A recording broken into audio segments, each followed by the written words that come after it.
cet atelier Maîtriser la lecture rapide. Donc, je suis Camille Boulet, ingénieur pédagogique à l'URCA, et c'est dans le cadre du projet L que je coordonne les ateliers réussite. Pour ceux qui ne connaissent pas, c'est un projet d'accompagnement à l'intégration des lycéens dans l'enseignement supérieur. Avant de vous laisser en compagnie de Madame Oriane Pascal, qui va animer cet atelier de 2 heures, je tenais à vous saluer pour me présenter et vous dire que le service transition lycée-université est à votre disposition pour répondre à toutes vos questions et récolter vos avis.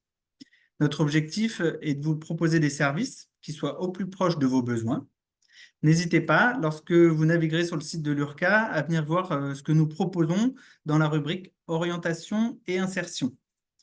Merci à tous d'avoir honoré votre inscription et d'être présents ce soir. J'espère que cet atelier qui se veut interactif vous permettra de développer vos compétences pour travailler de manière efficiente. N'hésitez pas à interagir et participer. Il n'y a pas de questions bêtes. Bon atelier à vous et à tout à l'heure. Merci beaucoup Camille, parfait.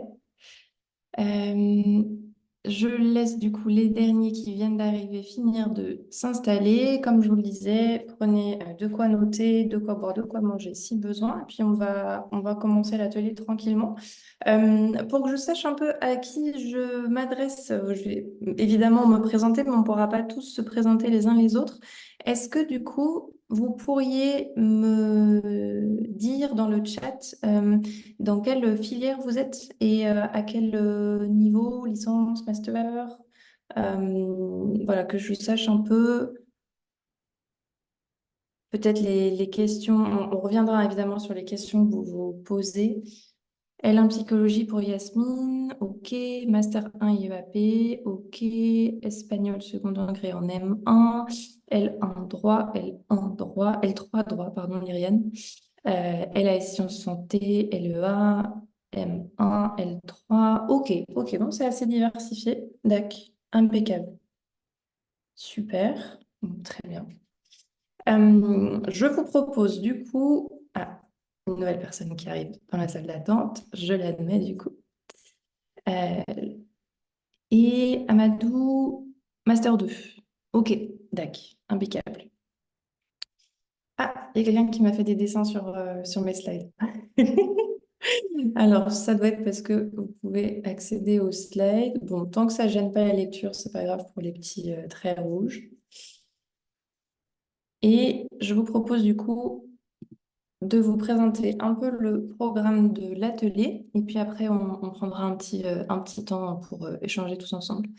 L'idée, c'est qu'évidemment, bon, je me présente, que vous sachiez tout simplement pourquoi est-ce qu'aujourd'hui je vais vous parler de lecture rapide. On prendra un vrai temps, un focus sur vos besoins. On est 15 aujourd'hui. L'idée, c'est vraiment qu'on puisse justement se focaliser sur les questions que vous posez par rapport à la lecture rapide, par rapport à vos études. Ok, Agathe, merci pour ton retour. Je vous enseignerai, transmettrai quelques conseils, aussi quelques méthodes, quelques techniques justement de lecture rapide. Mais comme vous le verrez, lire rapidement sans avoir le bon état d'esprit vis-à-vis du document que vous lisez, vis-à-vis de pourquoi vous lisez, de vos révisions, etc., ça ne sert à rien. Donc, on alternera toujours entre méthode, outils, mais aussi avec quel état d'esprit est-ce que vous utilisez ces outils. On prendra un temps de questions-réponses et de conclusion.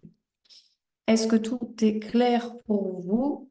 Normalement, au programme, ça va. C'est peut-être parfois dans la suite de l'atelier, mais dites-moi dans le chat si jamais vous avez des questions. Ok, Méline, merci beaucoup. Parfait.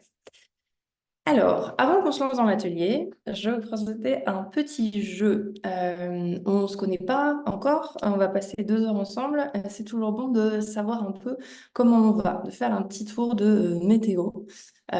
Juste se dire comment ça va. Vous voyez, quand on va boire un café avec quelqu'un, on lui demande toujours comment ça va. Donc, c'est un peu pareil aujourd'hui. Je vous propose qu'on se demande les uns les autres comment ça va. Pour ça, vous allez dire dans le chat quelle est la tache de couleur. Donc, vous voyez, il y a du rose à paillettes, du vert, du orange, du multicolore, du violet, du bleu, du orange.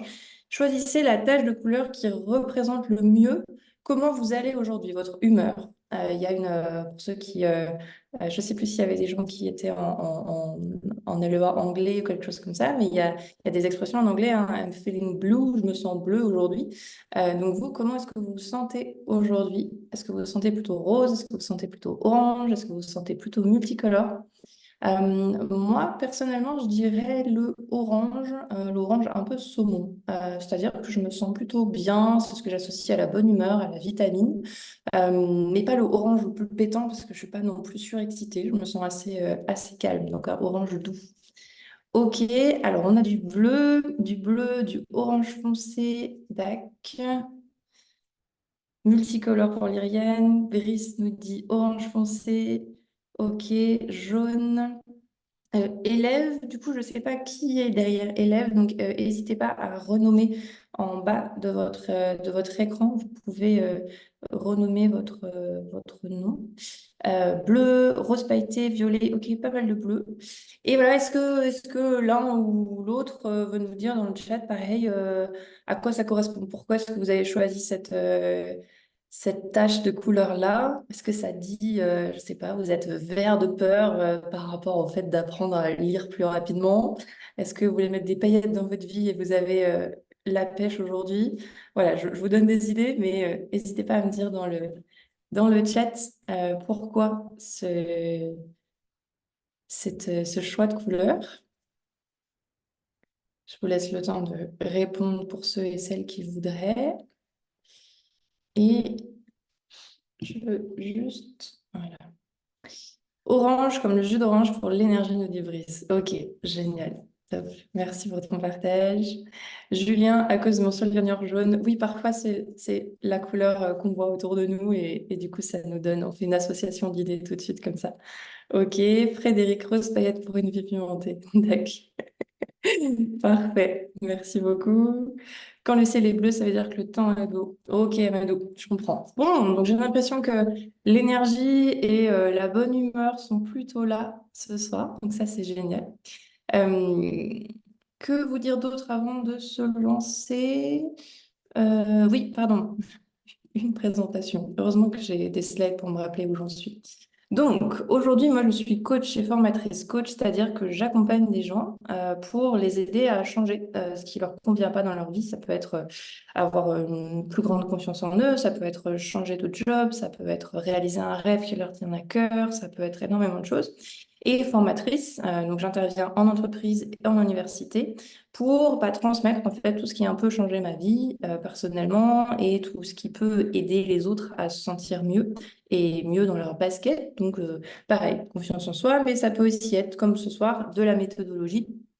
euh, Notamment sur comment prendre des notes, comment réviser efficacement, comment lire plus rapidement, etc. Parce que la casquette que je veux prendre aujourd'hui avec vous, c'est certes celle de coach, de formatrice, mais aussi d'ancienne étudiante. J'ai notamment fait un master de recherche en sociologie où j'avais à lire beaucoup, beaucoup, beaucoup, beaucoup de documents pour mes recherches, en fait, pour mon mémoire.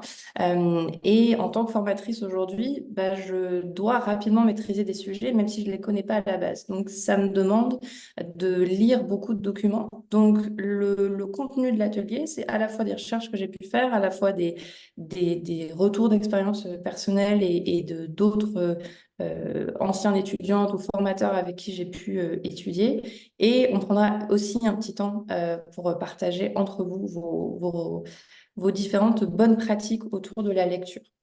Voilà pour les présentations. Pareil, comme d'habitude, n'hésitez pas à m'interrompre dans le chat. Vous pouvez aussi démuter enfin, ouvrir votre micro si vous avez besoin de poser des questions. Euh, je vous propose qu'on s'accorde sur 3 choses avant de se lancer dans le vif du sujet. La première, c'est que l'atelier va vous donner des grilles de lecture, sans mauvais jeu de mots, c'est-à-dire des ressources, des manières de voir la lecture, de vous organiser. Mais le travail le plus important que vous allez avoir à faire si demain vous voulez maîtriser la lecture rapide, ça va être de vous observer. parce que c'est en vous observant que vous allez mieux vous connaître, que vous allez trouver vos manières à vous de lire rapidement. Et donc, du coup, ça, c'est vraiment, vraiment important à garder en tête. La chose la plus importante, ça va être d'apprendre aussi à vous observer et à adapter les outils que je vais vous donner à votre situation à vous. Deuxième chose, ça ne sert à rien de consommer l'atelier sans tester les outils que je vais vous donner. Je sais que ça peut paraître bateau dit comme ça, mais très souvent, et parfois moi la première, on est souvent en train de se dire: «Ah super, c'est bon, j'ai regardé l'atelier, j'ai tout compris, maintenant je sais lire rapidement.» Non, c'est le fait de tester, c'est le fait de vous approprier les outils que je vais vous donner qui vraiment vont vous faire progresser. D'où le troisième point, itérer, qui est un mot un peu barbare pour dire quoi? Pour dire tester, recommencer.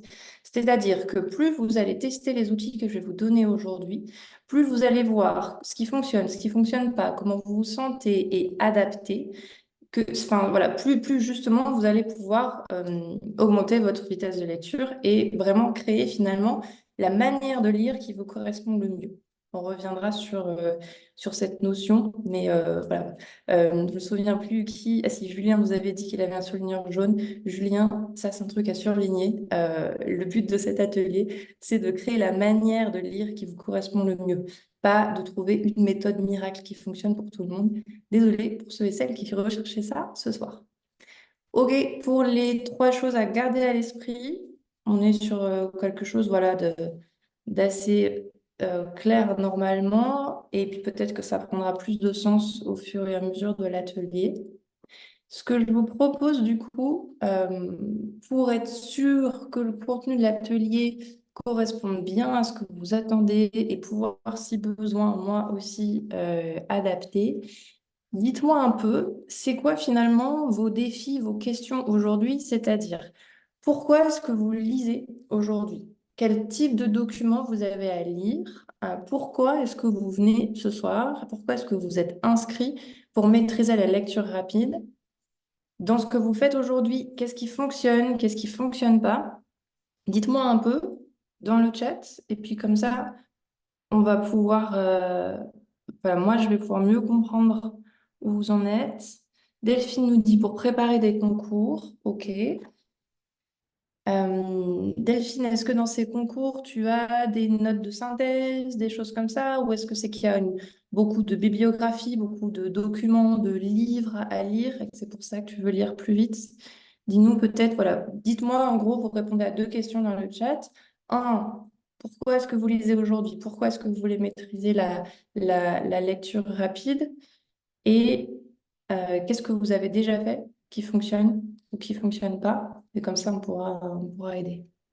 Delphine, synthèse à faire. Ok, d'accord. Donc, il y a l'exercice de la synthèse. Frédéric nous dit, je mets trop de temps pour lire un document, je suis tout de suite dans le détail. Ok. Et Frédéric, c'est quel type de document? Est-ce que c'est des polis copiés des profs? Est-ce que c'est des livres? Est-ce que c'est... Dis-nous un peu. Brice Et nous dit, oui, ok, le Mohamed Bouclé, pardon. c'est tout Euh, type de document. c'est tout type de document, pardon, c'est Oui. ça? Que ce soit du Ok. roman à la doc. Ben là, j'ai encore eu un contrôle aujourd'hui sur une note de synthèse à faire et heureusement que j'avais 2 heures pour le faire. D'accord. Bon, on va aller regarder ça alors. Ok, merci. Alors, je remonte dans le chat. Brice, j'aurais voulu savoir s'il y avait des méthodes plus simples pour lire. Ok. Alors, Brice, ce serait intéressant que tu nous dises, ça veut dire quoi pour toi, le plus simple? Qu'est-ce qui est compliqué aujourd'hui dans les méthodes que tu as vues, que tu as essayées? Julien Concours aussi, beaucoup d'informations à connaître. Euh, Est-ce qu'il faut lire plusieurs fois rapidement ou se concentrer sur les détails? Tac. Ok. L'UA pour les plaquettes de TD. Dac. Lyriane, gagner du temps parce qu'il y a beaucoup de choses à lire. Ok.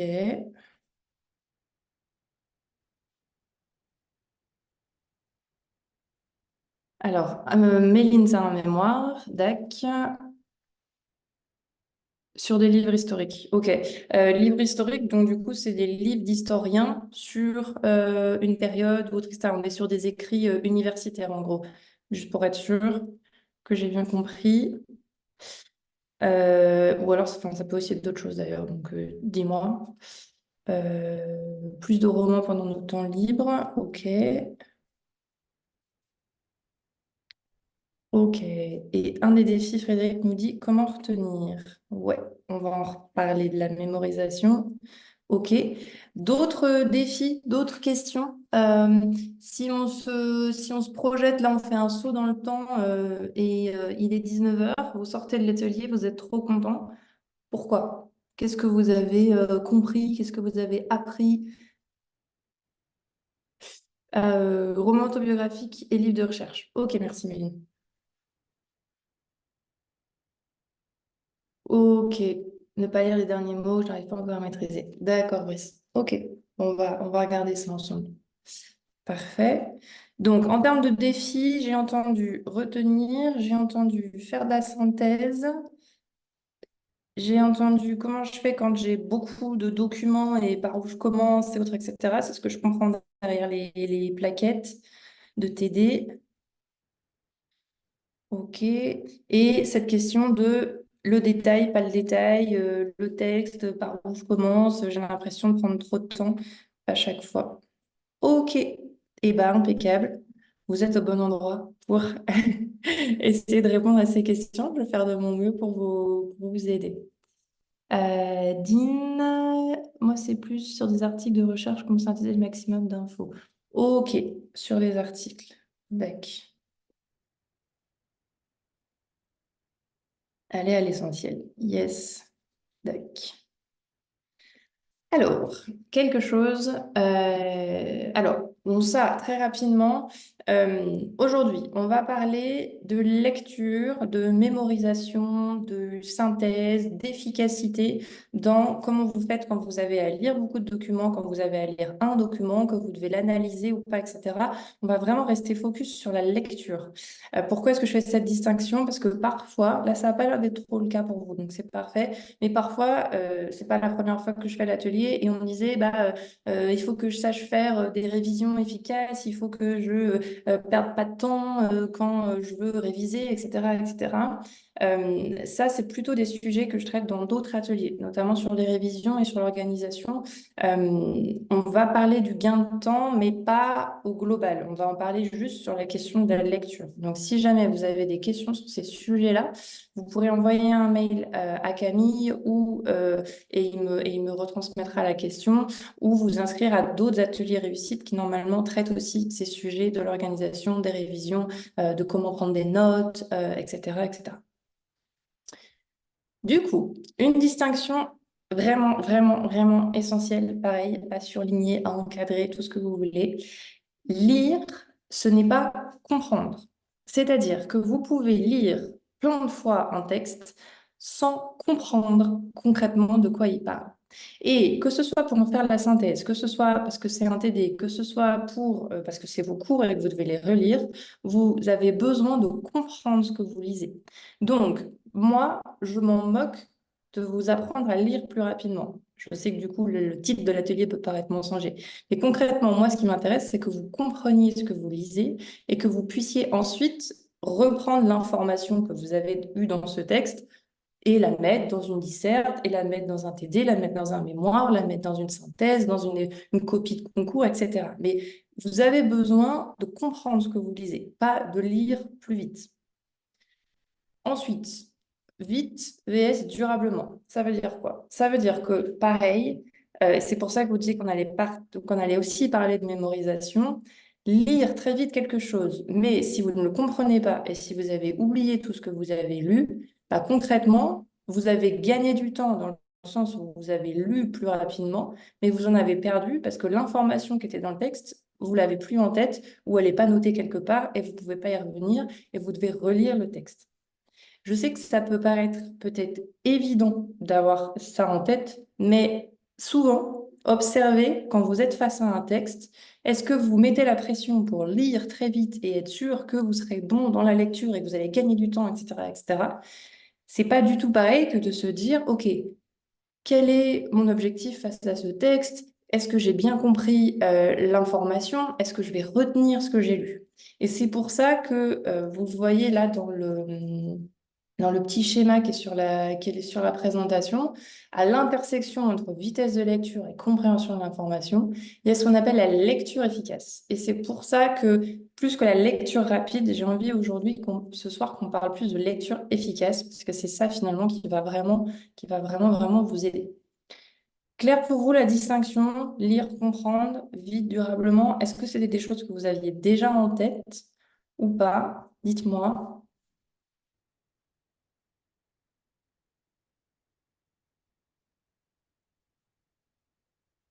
Oui, non, je vois personne dans le chat. Je vous laisse le temps de digérer et peut-être de reprendre. Brice, c'était clair pour toi. Ok, parfait.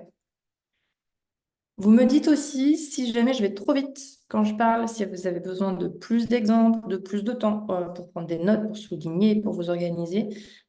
C'est l'avantage aussi qu'on soit en atelier tous ensemble, c'est qu'on peut prendre notre temps, que je peux revenir sur différents concepts. Donc, n'hésitez pas. Soit vous ouvrez votre micro, soit vous prenez la parole dans le chat. Sur le schéma, vous voyez ce cadre bleu. C'est le cadre qui détermine les conditions optimales. C'est-à-dire que quand vous lisez, quand vous lisez de manière efficace, je laisse de côté la lecture de loisirs où vous êtes sur la plage, où le but c'est de vous divertir, c'est de penser à autre chose, c'est de faire la crêpe et de prendre un coup de soleil. Là, vous n'avez pas un objectif d'efficacité dans votre lecture. Vous voulez vous divertir. Donc, je laisse de côté ce type de lecture-là. Quand vous voulez avoir une lecture efficace, c'est essentiel que vous connaissiez les conditions optimales dans lesquelles vous allez lire. C'est-à-dire que si vous lisez dans le bruit, dans le tram pour sortir de l'université, ou que vous avez de la musique en même temps, ou qu'il y a quelqu'un qui vous parle, ou que vous commencez puis vous finissez, etc., etc., ce ne sont pas des conditions optimales parce que vous n'êtes pas concentré sur ce que vous faites. Je sais que ça paraît évident, mais souvent, regardez comment vous faites, comment vous organisez pour lire, comment vous faites pour réviser, pour bosser vos TD entre les cours et autres, etc. Est-ce que tout le temps, vous êtes dans des conditions optimales? Est-ce que vous connaissez vos conditions optimales? Un exemple, parfois, il y a des gens que ça aide d'avoir de la musique dans les oreilles, souvent pas des musiques avec de la parole, plutôt des musiques avec des instruments, parce que ça va les aider à se mettre un peu en mode focus, et là, ils vont être efficaces quand ils vont lire. D'autres, c'est l'horreur, parce que ça les distrait, parce que ça part là, parce que c'est etc., etc., etc. C'est un exemple sur l'environnement auditif, mais c'est pareil aussi, est-ce que quand vous lisez, vous avez un stylo? Est-ce que vous savez pourquoi vous lisez? Ça, c'est des choses basiques, mais très souvent, on ne se dit pas, bah tiens, il va falloir que je prenne des notes, que je souligne quelque chose dans mon texte, etc. Et donc, on ne prend pas le stylo, par exemple. Donc, n'oubliez pas que l'important, c'est de comprendre, l'important, c'est de mémoriser durablement, mais c'est aussi de le faire dans des bonnes conditions. Dans le chat, un peu en mode comme ça, ping-pong, popcorn, enfin en gros rapidement, est-ce que vous connaissez vos conditions un peu optimales de lecture, vos besoins? En fait, est-ce que vous savez de quoi vous avez besoin pour être concentré, pour être efficace dans vos lectures? Est-ce que vous avez déjà réfléchi? Est-ce que si vous n'y avez pas déjà réfléchi, vous pouvez poser la question, c'est quoi la dernière fois où j'ai lu un texte et où je me suis souvenu, j'ai compris, où je me suis souvenu du contenu. Euh, donc Delphine nous dit dans le silence et le fait de lire à haute voix. Yes, c'est vrai que j'avais pas pensé à cette distinction, mais vous pouvez. Il y a des gens qui ont besoin de lire à haute voix. Il y a des gens qui au contraire ont besoin d'écrire. Il y a des gens qui ont besoin de lire dans leur tête. Ok. Brice nous dit les bruits blancs dans les oreilles. Ok. Donc là voilà. Ok. Tiffen dans le calme avec une musique en fond. Ok. Donc ça pareil. C'est des choses primordiales, vraiment, vraiment, hein. Je sais que ça peut paraître bête, mais plus vous allez vous mettre en condition pour lire, mieux ça va se passer. Méline, je reformule à voix haute et je m'explique à moi-même comme un cours quand je dois retenir. Ok, parfait, parfait, parfait. Ça, c'est génial parce que vous avez déjà des billes en fait sur comment lire efficacement en réalité. Il s'agit de suivre la manière dont vous le faites déjà naturellement. Et plutôt que d'essayer de corriger, que d'essayer d'appliquer une méthode, etc., etc., partez déjà de ce que vous faites et de ce qui fonctionne pour vous. C'est pour ça que je vous disais en introduction de l'atelier, une des choses essentielles que vous allez apprendre ce soir, c'est d'apprendre à vous observer pour mieux vous connaître. Génial. N'hésitez pas à donner dans le chat d'autres idées, c'est quoi vos conditions optimales, parce que parfois on peut s'inspirer les uns les autres, on se dire, ah oui, tiens, j'avais pas essayé avec une musique, ah oui, tiens, j'avais pas essayé de reformuler, etc., etc. Du coup, une des choses ultra, ultra importantes à garder avant de se lancer, à garder en tête avant de se lancer dans l'exercice de lecture, comme je vous le disais, vérifiez vos conditions optimales de lecture, de quoi vous avez besoin, comment vous vous sentez. On ne lit pas efficacement si on est crevé, qu'on a dormi 5 heures et qu'on a faim. Pareil, ça peut paraître évident et je mets les pieds dans le plat, mais parfois, on se dit, ah ben non, là, je vais faire une nuit blanche parce que je peux pas, parce que j'ai un truc, parce que... Et en fait, concrètement, c'est une activité qui demande énormément d'énergie à notre cerveau. Donc, il s'agit aussi de mettre dans les bonnes conditions. Donc, vous avez bu, vous avez mangé, vous êtes dans un environnement qui vous convient et vous savez pourquoi vous lisez. Je reviens sur l'idée de pourquoi vous lisez. Une des choses souvent qu'on fait, c'est qu'on va se mettre face à notre texte et qu'on va se dire, OK, je vais le lire. Et je vais soit le lire le plus vite possible, soit je vais souligner, soit je vais prendre des notes, etc. Mais on ne sait pas pourquoi on lit ce texte. C'est-à-dire qu'avant de commencer à lire, une des clés qui est essentielle, c'est de vous dire, OK, pourquoi est-ce que je lis ce texte précisément? Quelle information je cherche? C'est ce qu'on appelle, c'est ça, déterminer votre objectif de lecture. C'est vous dire qu'en fait, vous n'allez jamais lire un texte juste pour lire. Ça, c'est perdre du temps, entre guillemets, parce que c'est pas de la lecture plaisir, comme je vous le disais, de divertissement. C'est une lecture qui est censée être efficace. Donc, la meilleure manière de gagner du temps, dans le sens de se rendre compte que votre attention, que votre temps sont précieux, c'est de vous fixer des objectifs de lecture. Frédéric, ok.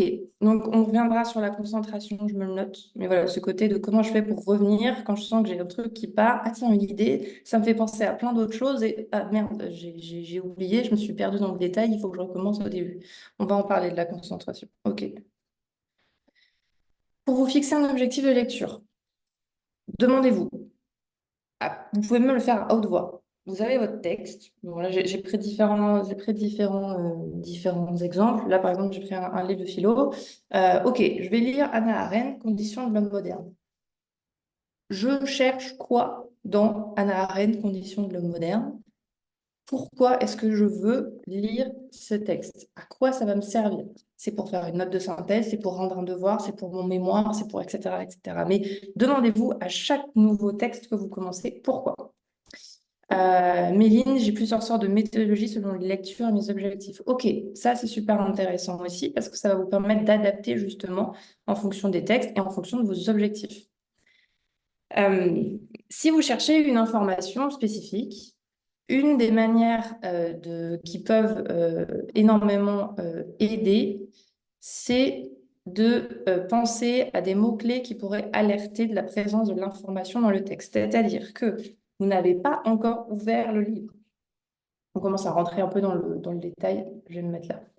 Vous n'avez pas encore ouvert le livre. Vous savez que vous allez devoir lire Conditions de l'homme moderne d'Hannah Arendt. OK. Parce que vous avez, je ne sais pas moi, vous avez un mémoire sur la différence entre œuvre et travail dans la philosophie. Bon. Et c'est sur la bibliographie que vous a donné votre prof. Ça, c'est le contexte. Du coup, vous avez besoin de connaître, dans la philosophie d'Hannah Arendt, il va falloir que je trouve les distinctions entre œuvre et travail. Donc, je vais regarder à quel moment ça parle d'œuvre, à quel moment ça parle de travail. Ce serait quoi les mots-clés dans le texte, je n'ai pas encore ouvert le livre, qui pourraient me faire penser à travail, à œuvre.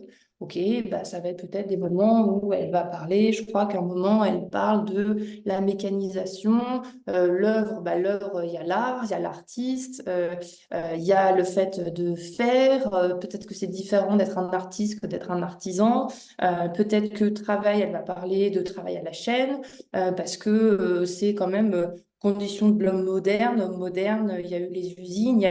Vous voyez, je ne connais rien, j'ai pas encore lu le texte, simplement, je me dis, je vais devoir lire ce texte et trouver certaines informations dans ce texte. Donc, je commence déjà à réfléchir à ce qui pourrait m'aider à le trouver.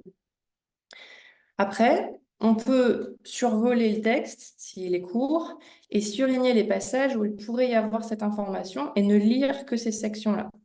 Maintenant, si on est sur un texte qui est plutôt long, c'est parfois compliqué de faire cette méthode-là parce que, bah, oui, merci, il faut que je cherche dans, là par exemple, il y en a 404, il faut que je cherche dans 404 pages toutes les occurrences du mot œuvre, artiste, artisan, mécanisation, usine. Ouais, donc ça va être compliqué.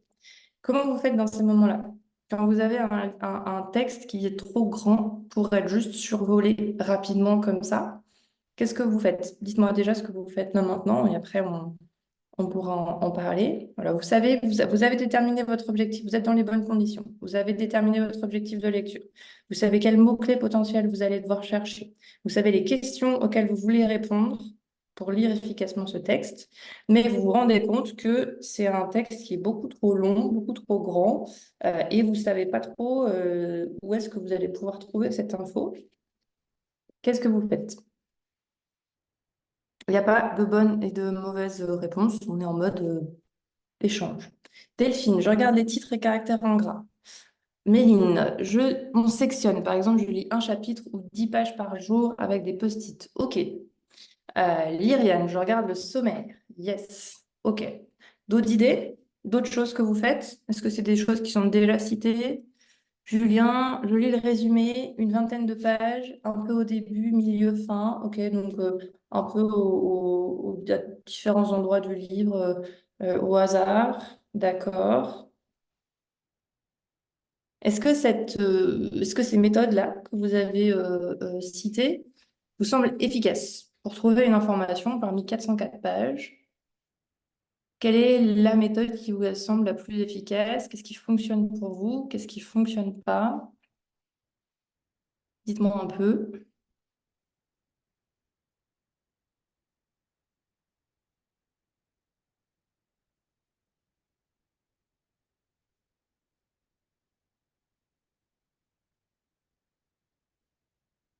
Delphine nous dit pour un concours, oui, c'est efficace. Ok, Delphine, c'était regarder les titres et caractères en gras. Ouais, ok. S'appuyer en effet sur la structure du texte. En effet, ça peut aider sur certains textes. Ouais.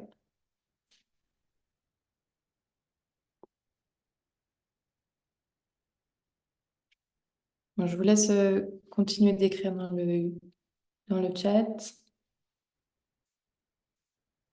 si besoin.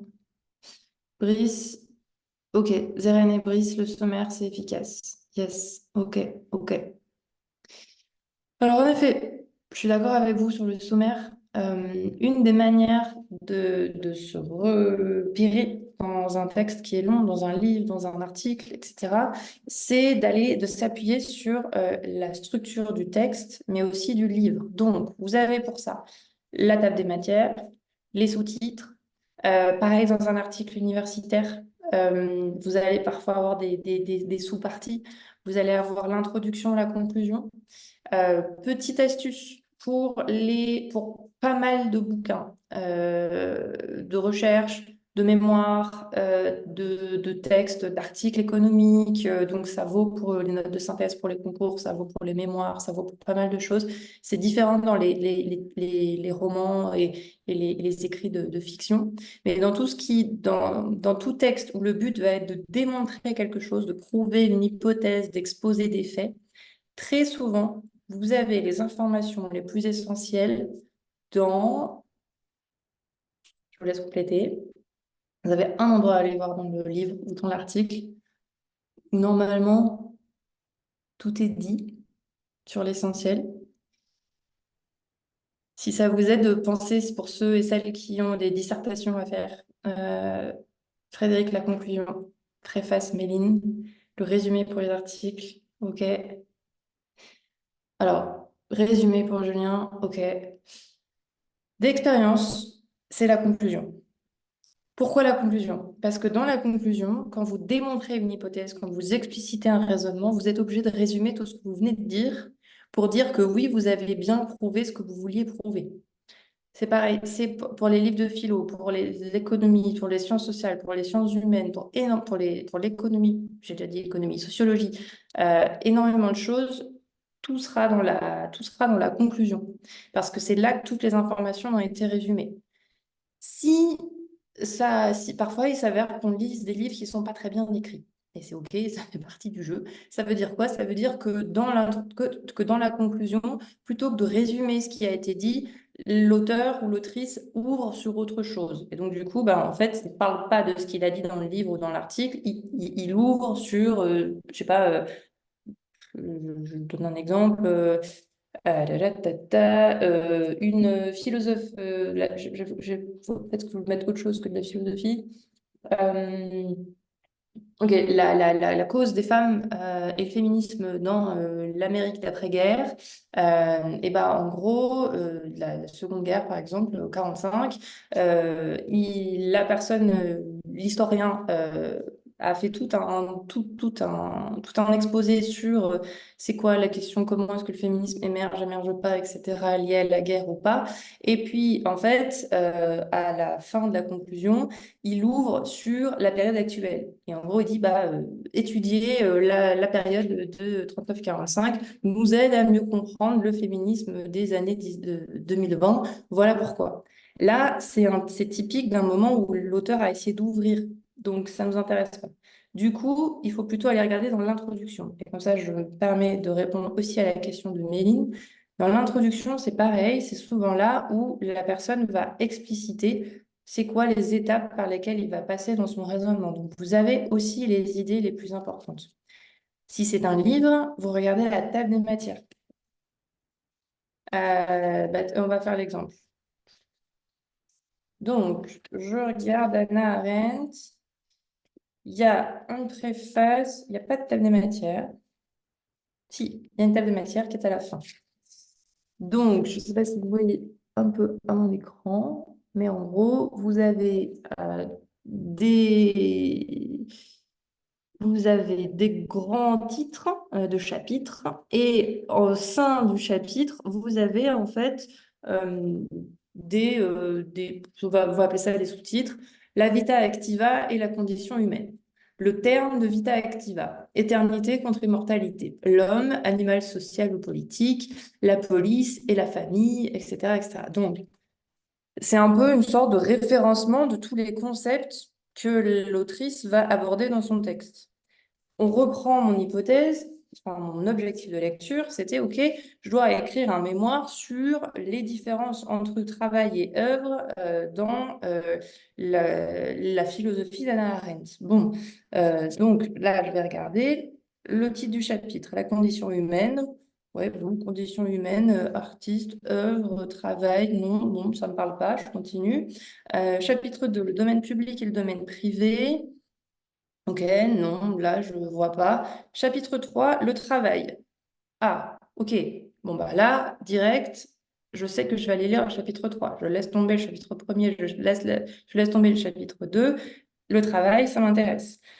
Et là, je regarde l'objectivité du monde, le travail et la vie, les instruments de l'œuvre et la division du travail. Ah, ok, là, j'ai un sous-titre où il y a les deux mots-clés que je cherche. Il y a œuvre et travail. Ok, bon, ça, c'est intéressant. C'est page 166. Je me note à côté, page 166. Ok. Chapitre 4, l'œuvre. Ah, ça, ok, pareil, ça m'intéresse. Durabilité du monde, réification, marché, permanence du monde et l'œuvre d'art, etc., etc. Chapitre 5, bon, ça pareil, je me le note, je vais regarder parce qu'elle parle quand même de l'œuvre, ça peut être intéressant. Chapitre 5, l'action. Ouais, non, chapitre 5, l'action, je vois pas trop, je regarde rapidement les sous-titres. Le réseau des relations, les histoires jouées, la fragilité des affaires humaines, je vire, ça m'intéresse pas. Solution des Grecs, ça m'intéresse pas. Le mouvement ouvrier, ah, ça peut être intéressant parce que j'avais identifié dans mes mots-clés autour du travail la notion de peut-être modernisation, productivisme, ouvrier, usine. Bon, bah, j'irai peut-être regarder. La substitution traditionnelle du faire à l'agir, l'action comme processus, ok, bon, ça peut être intéressant, mais là, je vois pas le lien, etc., etc. Donc, pour l'instant, je n'ai pas ouvert le reste du livre. J'ai juste regardé la table des matières pour voir s'il y avait des endroits spécifiques dans le livre où je pouvais aller. Et j'ai sélectionné spécifiquement les endroits où je pouvais aller regarder. Claire, pour la petite méthode à suivre, est-ce que c'est des choses que vous faisiez déjà? De regarder soit directement la conclusion. S'il n'y a pas l'info dans la conclusion, vous regardez l'introduction quand c'est des articles. Et quand c'est des livres, d'aller regarder la table des matières, de chercher les mots-clés. Dites-moi.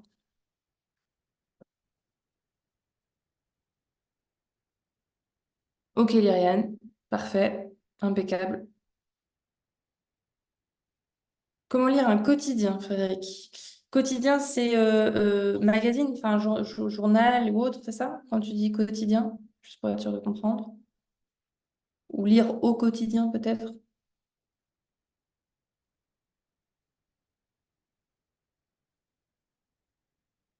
Ok, Le Monde, Les Échos, ok. Si je ne me trompe pas, je lis beaucoup les journaux en ligne. Ça fait longtemps que j'ai pas eu de journal papier, mais si je ne me trompe pas, il y a aussi un sommaire, en fait. Il y a aussi un endroit où ils vont dire les articles, etc., etc. Donc pareil, on regarde les articles et ensuite applique plutôt la méthode de lecture d'un article. Donc lecture d'un article, c'est d'abord la conclusion, ensuite l'introduction pour déjà avoir les idées principales du texte. Et ça vous permet déjà d'avoir l'essentiel. Une fois que vous avez vérifié s'il y avait les éléments un peu principaux du raisonnement, de ce que voulait démontrer l'auteur dans la conclusion et l'introduction, vous pouvez aller chercher des informations dans le reste du texte, mais gardez bien à l'esprit que c'est des éléments d'illustration. Ça peut être des chiffres, ça peut être des éléments de contexte. C'est ce qui va venir appuyer le raisonnement de la personne. Un journaliste ça vaut pour les quotidiens, ça vaut pour les notes de synthèse, ça vaut pour les concours, etc. Vous avez un recueil de documents où vous devez faire une note de synthèse. Souvent, il y a un article, il y a des chiffres, il y a un penseur ou une penseuse qui va plus avoir un côté philo ou analyse plus globale, ça peut être un sociologue. Enfin, en tout cas, vous avez différents documents. Donc, déjà, apprenez à différencier les différents types de documents. Et souvent, ça, c'est pas une généralité. Donc, ça va vraiment dépendre de vos concours et autres. Et je vous laisserai vérifier si ça correspond à votre situation individuelle. Mais souvent, les articles, ils ont une connotation. Ils sont là pour appuyer le propos d'une certaine manière. Un journal satirique, genre le Canard enchaîné, par exemple, va peut-être grossir les traits, essayer de faire des choses caricaturales pour appuyer quelque chose. Un journal de type plutôt générique comme Le Monde va souvent plutôt donner les faits le plus possible, pas trop pas trop donner son avis finalement sur le sujet en question. Ça aussi, c'est super intéressant parce que dans une synthèse, vous n'allez pas accorder la même attention, le même temps de lecture à un journal satirique qui a juste but d'aller caricaturer quelque chose. Donc, ok, ça peut être intéressant. Il caricature, je ne sais pas moi, Nicolas Sarkozy pendant son mandat et la question des banlieues, quand notamment il a dit on va aller nettoyer les banlieues au Karcher. Bon, ça a été énormément repris dans les journaux par des caricatures, etc. Bon, peut-être que juste l'information que vous allez aller chercher dans ce texte, c'est juste un élément d'illustration. Là où l'article du Monde, ou l'analyse sociologique, ou l'analyse économique va vous donner plutôt des faits et plutôt des choses un peu génériques sur le contexte de comment ça se passait sous le mandat de Nicolas Sarkozy dans les banlieues, quels étaient le taux de pauvreté, quelles étaient les questions, quelles étaient les politiques publiques, etc., etc. Donc, vous voyez bien que vous n'allez pas aller chercher l'information en fonction du type aussi d'article. J'ai fait un petit détour sur le type d'article. Donc, je voulais juste revenir sur le fait de aller regarder, parfait Frédéric, aller regarder la table des matières, aller regarder l'intro, aller regarder la conclusion, chercher vos mots-clés, bien définir votre objectif de lecture, quel type d'information vous allez chercher. Ça, c'est essentiel pour que votre lecture soit vraiment efficace. Vous me dites dans le chat si jamais vous avez d'autres questions. Et après, on va faire un petit exercice d'analyse, justement. En attendant vos questions, si vous en avez d'autres, quelque chose à vous dire aussi qui est ultra, ultra, ultra important. C'est OK de ne pas tout lire. Vous ne pourrez pas tout lire. Donc, je m'adresse notamment à ceux qui m'ont dit, ceux et celles, je me perds dans mes détails, j'ai pas le temps, je fais comment, etc., etc. Dites-vous que votre énergie et votre temps sont limités. Donc, c'est des ressources ultra précieuses. Et donc, lire de manière efficace, ça veut dire aller à l'essentiel et chercher l'information. Ce qui est ultra, ultra, ultra, ultra important, c'est pas que vous lisiez tout, c'est que vous compreniez l'ensemble et que les informations qui sont dans les textes, vous puissiez vous en resservir selon l'objectif que vous avez de lecture. Si votre objectif, c'est de tout connaître, ouais, je ne sais pas si ça va aider ça. On va reprendre quand même l'exemple de Nicolas Sarkozy, les banlieues, le Karcher, etc., etc. Si votre but, c'est de faire un mémoire sur comment est-ce que les journaux satiriques ont caricaturé Nicolas Sarkozy et la droite dans les années 90-2000, vous allez lire les articles sur la banlieue et les Karcher juste pour trouver des exemples pour étoffer votre dissertation ou votre synthèse sur comment est-ce que les journaux satiriques, et ben en fait là par exemple, l'épisode des banlieues, le Canard enchaîné a plutôt eu une ligne, je sais pas moi, où il faisait Sarkozy avec un gros nez et avec un Karcher tout le temps, et c'était un running gag qui revenait de journal en journal. Je dis une hypothèse, j'en sais rien du tout, mais vous avez l'idée. Si, au contraire, vous avez un mémoire d'histoire de l'évolution de la précarité au sein des banlieues européennes, bon, certes, vous allez lire les articles du Canard enchaîné, peut-être sur ou des analyses de politologues sur l'épisode Sarkozy et les banlieues, mais vous voyez bien que vu que votre but, c'est de regarder au global, c'était quoi les tendances en Europe, et bah, le fait d'avoir un exemple français, ça va être une partie de votre raisonnement. Donc, vous n'allez pas lire toutes les analyses de politologues sur le cas de la France. Vous allez en lire une, vous dire, bon, bah, je pense que j'ai l'essentiel, et vous allez en lire d'autres sur les autres pays d'Europe, parce que votre vision, c'est une vision européenne et pas une vision française.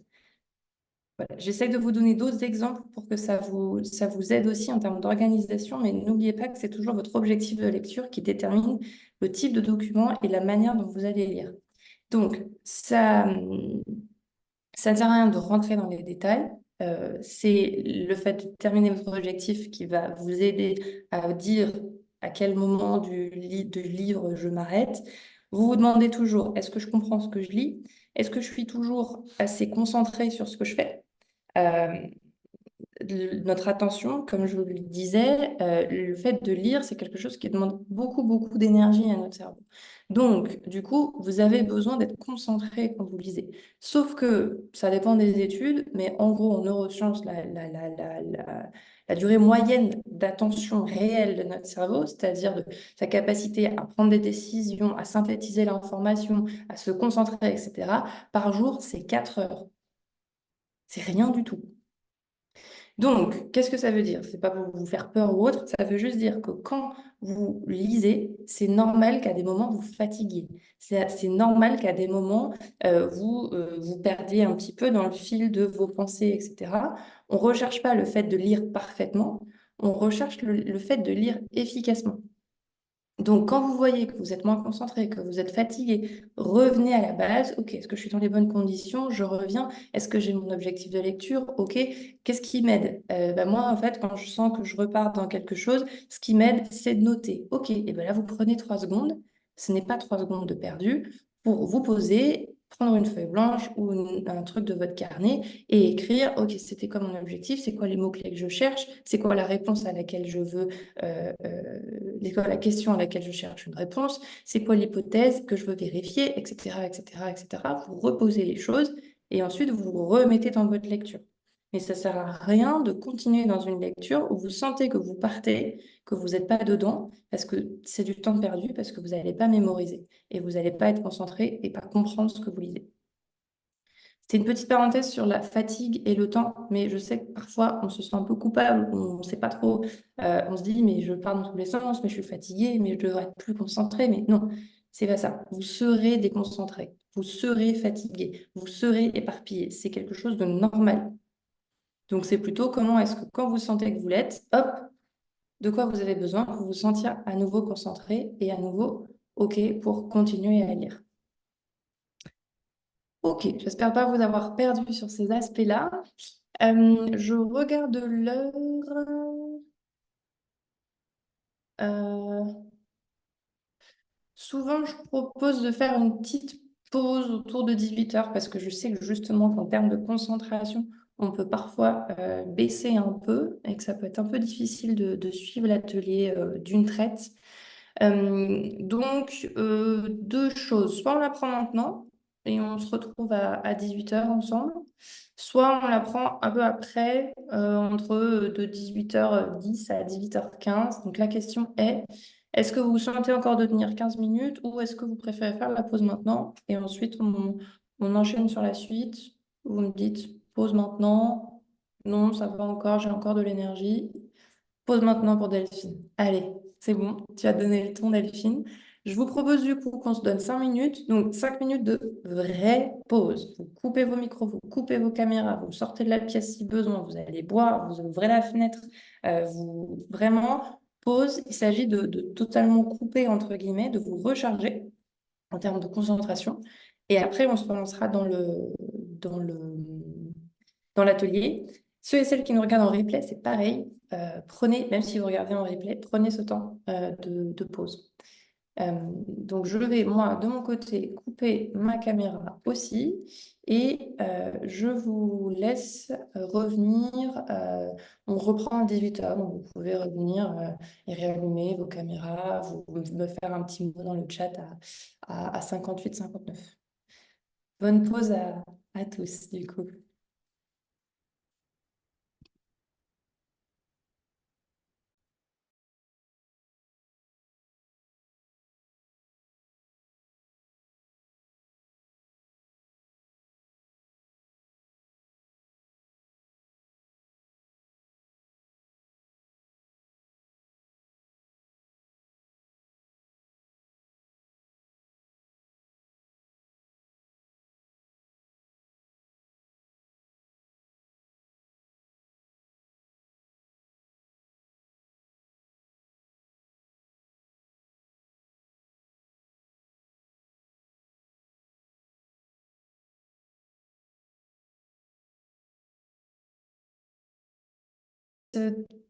Filmons revenir.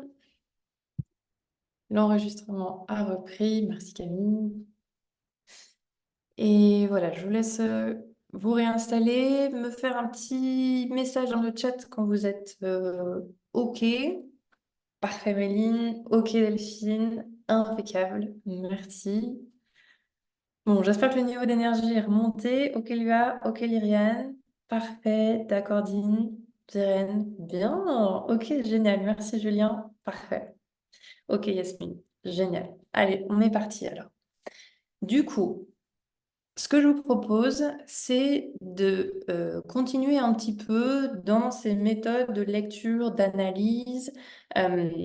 L'idée, c'est à la fois, comme je vous le disais tout à l'heure, de vous appuyer sur la structure globale du texte, mais aussi parfois de comprendre la structure en elle-même d'un paragraphe ou d'une page, parce que c'est ça qui va vous permettre de lire plus vite. Je vous explique.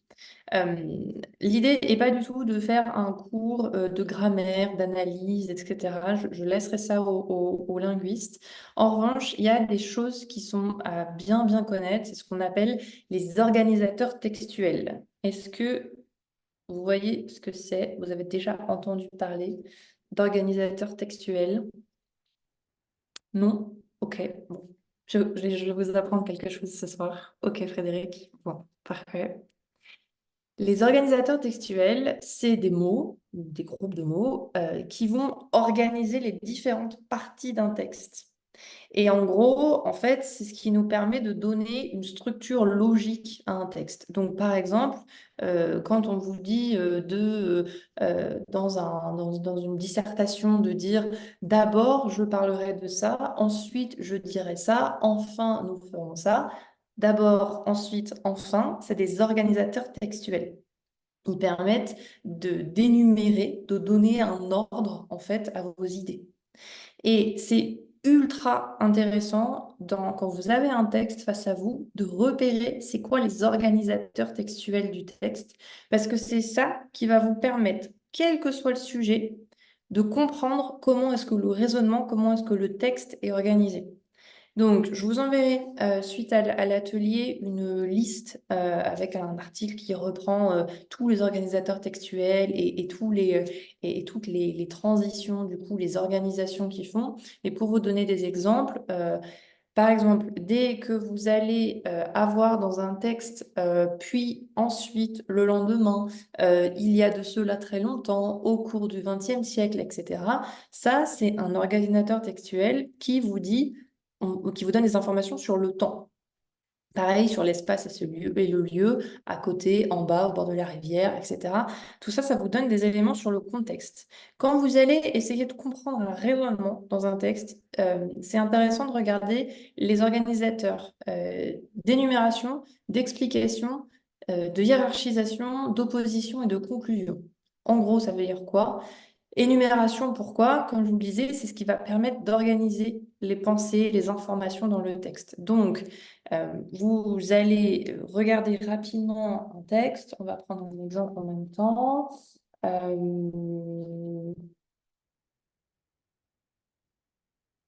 Ok, bon là, il n'y a pas beaucoup d'organisateurs textuels de ce que je vois. Tant pis, si, là, il y en a un peu.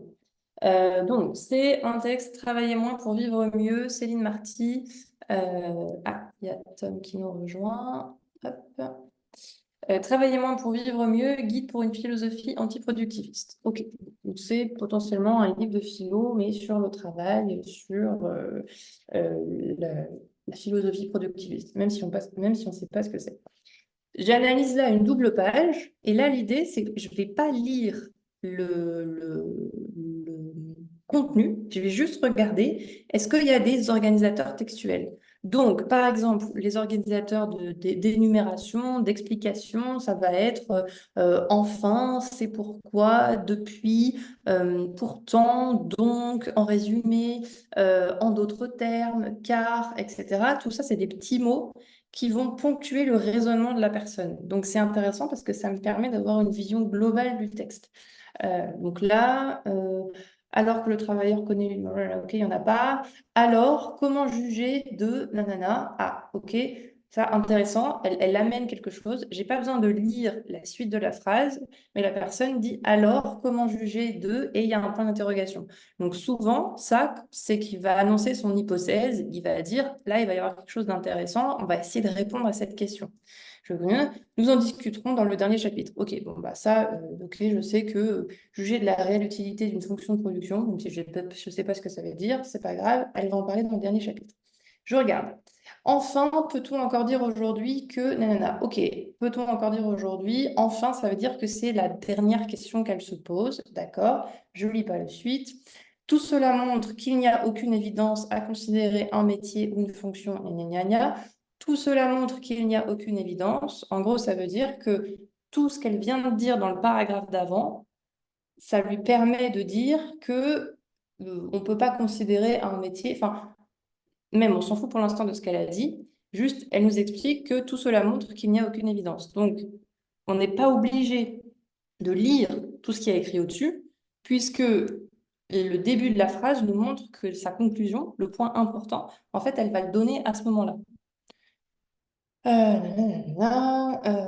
Je regarde cette représentation du travail. Non, il n'y a pas d'organisateur textuel, il n'y a pas d'organisateur textuel, pas d'organisateur. Ok, donc c'est sûrement qu'elle est en train d'expliquer pourquoi et de justifier ce qu'elle vient de dire dans après, tout cela montre qu'il n'y a aucune évidence. Je continue. Depuis ces analyses féministes, non, oui, non, ok, il n'y a rien, il n'y a rien, il n'y a rien. La sociologue Christelle Avril critique, non, ok, il n'y a pas d'organisateur, d'accord. Donc tout ça, c'est sûrement des choses qu'elle dit en général. Je continue. Cette première grande définition du travail qui serait nanana, l'ensemble des activités de production présente donc des limites. Ok, ça c'est intéressant. Pourquoi? Parce qu'elle a juste dit cette première grande définition du travail. Donc ça veut dire que peut-être plus haut dans l'article ou plus haut dans le texte, elle a essayé de donner une définition du travail pour la première fois, une première manière de voir le travail. Présente donc des limites. Elle commence à arriver à la conclusion de ce qu'elle voulait dire. Ok. Elle demeure très largement critiquable, donc pas d'organisateur textuel, nanana. Que dissimule cet élargissement continuel? En fait, pourquoi avoir besoin d'opposer, nanana? Donc là, il commence à poser des questions et elle commence à dire, en fait, peut-être qu'on devrait voir les choses autrement, ou etc. Donc, je ne sais toujours pas de quoi elle va parler dans le détail, mais le simple fait de regarder les organisateurs textuels et d'aller juste aux endroits où il y avait des organisateurs textuels, soit de hiérarchisation, première, deuxième, troisième, soit de conclusion, m'a permis déjà de comprendre un petit peu comment était structuré le texte. Et du coup, je n'ai pas besoin de lire le détail, j'ai juste besoin de lire ces phrases-là. L'alinéa est un organisateur textuel. L'alinéa, c'est quoi? C'est quand tu reviens que tu mets des tirets, c'est ça, l'alinéa? Dis-moi juste si c'est ça. Je n'ai pas regardé sur Google. Je ne connais pas, enfin, je connais le terme, mais comme un paragraphe. Oui, pardon, ça y est, c'est ça. C'est quand tu as un petit espace un petit peu, c'est ça, c'est que le début de paragraphe, tu as un peu un espace au début. Oui, ça peut. Espace en blanc, ok, parfait. Oui, ça peut. En fait, ça montre juste qu'il y a un nouveau paragraphe qui commence. Donc, ça peut être intéressant de regarder, par exemple, chaque première phrase du premier paragraphe pour vérifier un peu ce que dit la personne. Mais encore une fois, si c'est juste un... Tu vois, là, par exemple, dans les 3 pages, là, les 4 pages qu'on a lues, il y avait plein d'endroits où il n'y avait pas d'organisateur textuel, où pour autant il y avait des alinéas, mais je n'ai pas lu ces paragraphes-là parce que vu qu'il n'y avait pas d'organisateur textuel, bah, en fait, je suis partie du principe qu'elle continuait son raisonnement, c'est juste qu'elle amenait une nouvelle idée dans un nouvel paragraphe. Donc oui, ça peut fonctionner. Après, je te conseillerais de d'abord regarder les organisateurs textuels parce que c'est ça qui va vraiment te permettre de comprendre le raisonnement, plus que la présentation du paragraphe. J'espère avoir répondu à ta question. Ok, donc retenez, si je vous enverrai toujours la liste, mais retenez les petits mots, en gros, les organisateurs textuels, c'est des petits mots à repérer. Conclusion. Donc, ainsi, en somme, finalement, en résumé, pour tout dire, en conclusion, enfin, etc. Ça, c'est intéressant parce que souvent, dans la conclusion, l'auteur dit l'essentiel, résume. C'est aussi intéressant d'aller regarder les endroits où il y a de l'énumération de la succession. Ça donne un certain ordre. D'abord, dans un premier temps, en premier lieu, premièrement, pour commencer, d'entrée de jeu. Ensuite, deuxièmement, d'une part, d'autre part, de plus, en outre, et enfin, etc., etc. Parce qu'on a un peu la structure des idées. Et donc, souvent, dès la première phrase, en fait, qui commence par d'abord, l'auteur va donner l'idée principale. Donc, on a juste besoin de dire d'abord, le travail est une affaire de riches. Je ne sais pas du tout si je simplifie. OK. D'abord, le travail est une affaire de riches. OK. Ensuite, le travail est une affaire de pauvres. Ah, OK. Bon, très bien. Alors, ça, c'est les deux idées principales. Je ne sais pas encore comment elle va le démontrer. Je ne sais pas encore quels faits, quelles idées elle va mettre derrière. Je sais juste que les deux hypothèses, c'est que d'abord, le travail est une affaire de riches et ensuite, le travail est une affaire de pauvres. Et j'ai ça. Autre petite chose qui peut être intéressante aussi, c'est de regarder l'opposition. Donc, pourtant, cependant, néanmoins, mais, toutefois, au contraire, par contre, certes, etc. Parce que pareil, là, l'auteur va amener une nouvelle idée qui s'oppose à ce qui a été dit avant. Donc, ça peut nous permettre de mieux suivre le fil de son raisonnement. Je vous laisse avec ça. Je vous enverrai de toute façon un petit récap un peu plus fourni, mais on n'est pas obligé de rester dans le détail. C'est juste pour que vous l'ayez un petit peu. Je vous propose de faire un rapide exercice simple, et après on fera un niveau au-dessus. On va lire efficacement ce texte. Donc, vous ne le lisez pas pour l'instant. Qu'est-ce qu'on fait pour pouvoir lire efficacement un texte d'abord? On vérifie qu'on est dans les bonnes conditions, qu'on a de quoi noter si on a besoin de noter, qu'on a dans nos écouteurs dans les oreilles si on a besoin d'avoir un fond musical, etc., etc. On détermine notre objectif de lecture. Donc là, disons que on doit comprendre la hiérarchie sociale, faire un parallèle. Est-ce que la manière dont les loups vivent peuvent nous donner des idées sur comment mieux vivre en société en tant qu'humain? Ok, ça c'est votre grande question. Et vous lisez des documents, des textes, des ouvrages, des théologues et autres, etc., sur les loups pour mieux comprendre ça. D'accord. Vous avez votre objectif de lecture. Vous savez du coup maintenant quels mots-clés, quelles idées vous allez chercher dans le texte. Ce que vous cherchez, c'est des choses sur la manière dont les loups vivent. Donc, peut-être que les termes, ça va être environnement, peut-être que ça va être meute, peut-être que ça va être mâle-femelle, peut-être que ça va être famille, peut-être que ça va être chasse. Voilà. OK, c'est quoi les mots-clés qui pourraient me donner l'idée que je vais avoir cette information dans ce texte-là précis. Et ensuite, on va on va voir la manière dont le texte est structuré. Donc, la manière dont le texte est structuré, là, on peut commencer à regarder. Est-ce qu'il y a des connecteurs? Non. OK, il n'y a pas de connecteur. Je ne vois pas de mais, je ne vois pas de en premier, je ne vois pas de pour, contre, d'abord. OK, bon. Donc, je ne peux pas m'appuyer sur les connecteurs. Parfois, ça arrive, mais c'est OK. Dans ces cas-là, si vous ne pouvez pas vous appuyer sur les connecteurs et organisateurs textuels, souvent, ce qui aide, c'est de trouver le sujet et le verbe. En français, une phrase simple, c'est je suis rouge. OK, donc je, sujet, suis, le verbe, rouge, le complément d'objet. Ça me donne la structure de base. Même dans les textes plus techniques, littéraires, universitaires, où souvent le langage est un peu complexe, où il y a plein de structures, etc., etc., vous pouvez revenir à cette phrase. C'est quoi le sujet? C'est quoi le verbe? Parce que ça va déjà vous donner énormément d'infos. Si on applique sujet, les loups sont, les loups sont. Je ne suis pas obligée d'aller regarder la suite. Je sais que ça va parler des loups et que ça va définir sont. Et ça va me dire ce que sont que les loups. OK, je ne lis pas la suite. Nanana. La meute est. OK, donc on va me parler des loups et on va me parler de la meute. La meute, ça m'intéresse parce que je cherche des parallèles entre comment vivre en société humaine et comment est-ce qu'on pourrait s'inspirer des loups. Donc ça peut être intéressant. Donc, je ne relis pas la suite. Les loups sont des prédateurs. OK, les loups sont des prédateurs. La meute est dirigée. La meute est dirigée. Ah, dirigée. OK, ça, c'est intéressant. Il y a une sorte de structure, de hiérarchie sociale. Et il semble faire un lien entre le fait d'être prédateur et le fait qu'il y ait une direction dans la meute. Peut-être, je ne sais pas. Je fais des hypothèses à ce stade-là.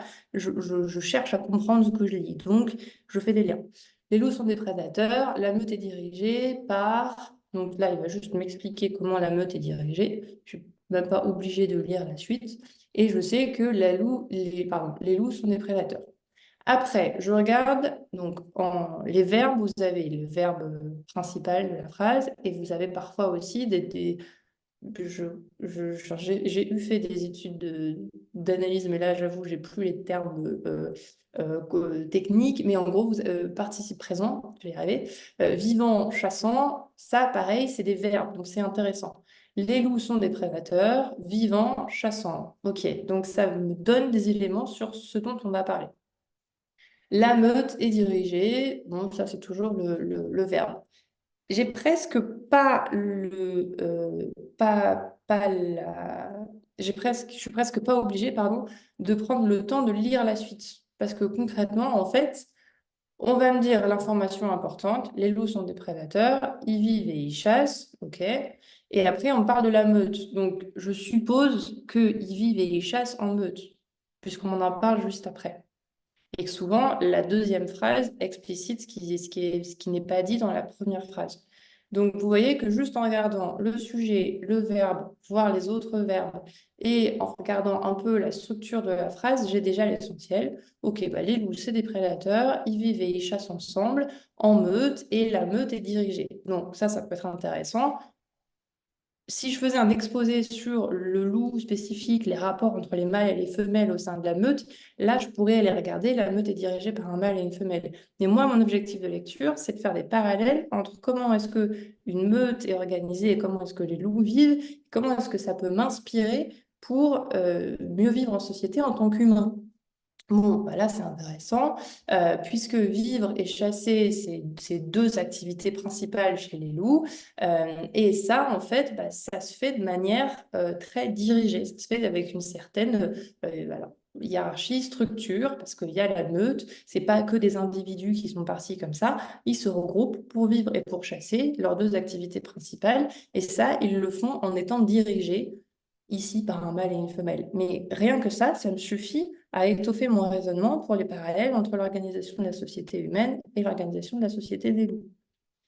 J'espère ne pas vous avoir perdu avec cet exemple. On en fait un deuxième, un peu plus poussé, pour que vous l'ayez aussi quand même sur des sujets plus complexes.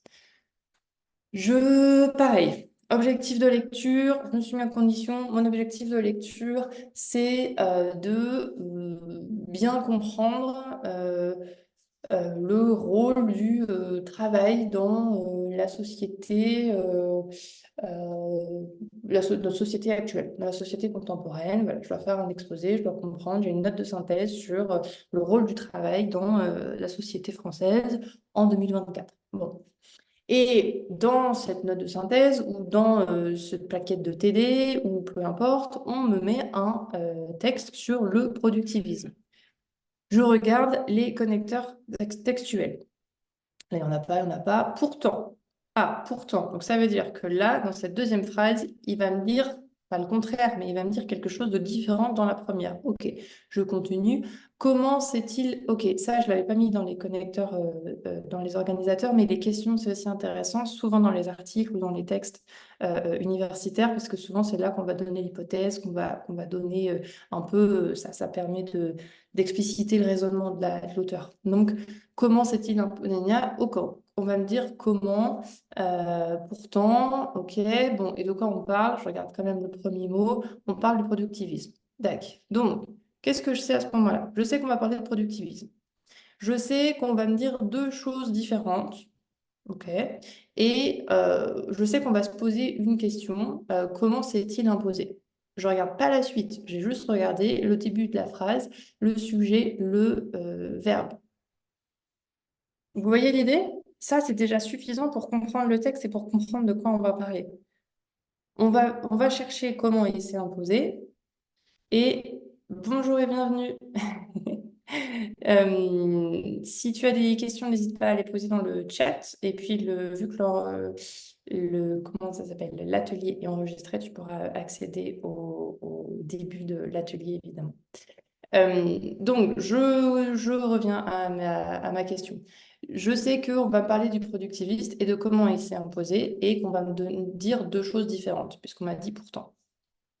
Donc, je continue. Le productivisme, je cherche mon sujet, mon verbe. Le productivisme est bien ancré. OK, bien ancré, je ne vois pas ce que ça veut dire. Dans nos sociétés. Ah, OK, je m'arrête là. Le productivisme est bien ancré dans nos sociétés. OK, ça veut dire quoi? Pareil, là, j'essaie de vérifier que je comprends ce que je lis, même si je ne sais pas ce que c'est que le productivisme. Je cherche le productivisme, le travail. C'est quand même des choses. OK, ça veut dire quoi? Ça veut dire peut-être que dans notre société actuelle, c'est important de travailler, puisque le productivisme est ancré. Ça veut dire que vraiment, il a de la place, voilà, cette notion de productivisme est importante dans cette société-là. Donc, je regarde, OK, donc je peux me reformuler intérieurement.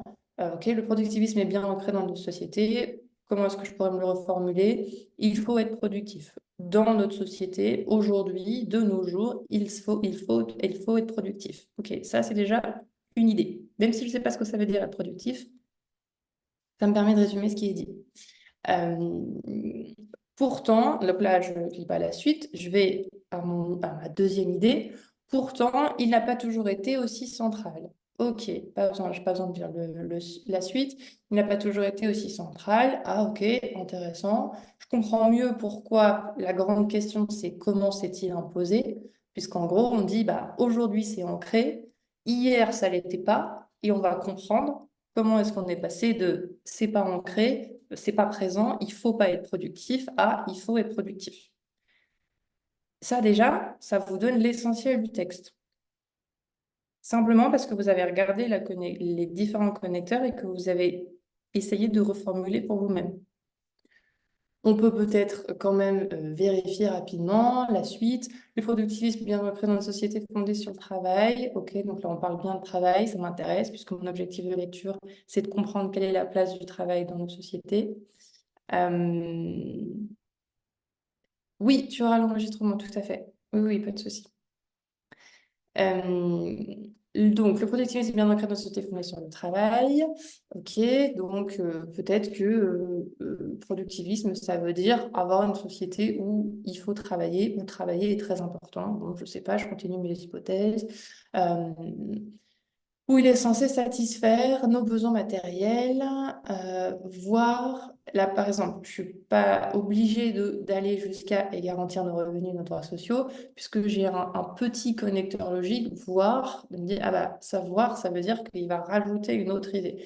Donc, le travail, il est ancré dans notre société parce qu'elles sont productivistes.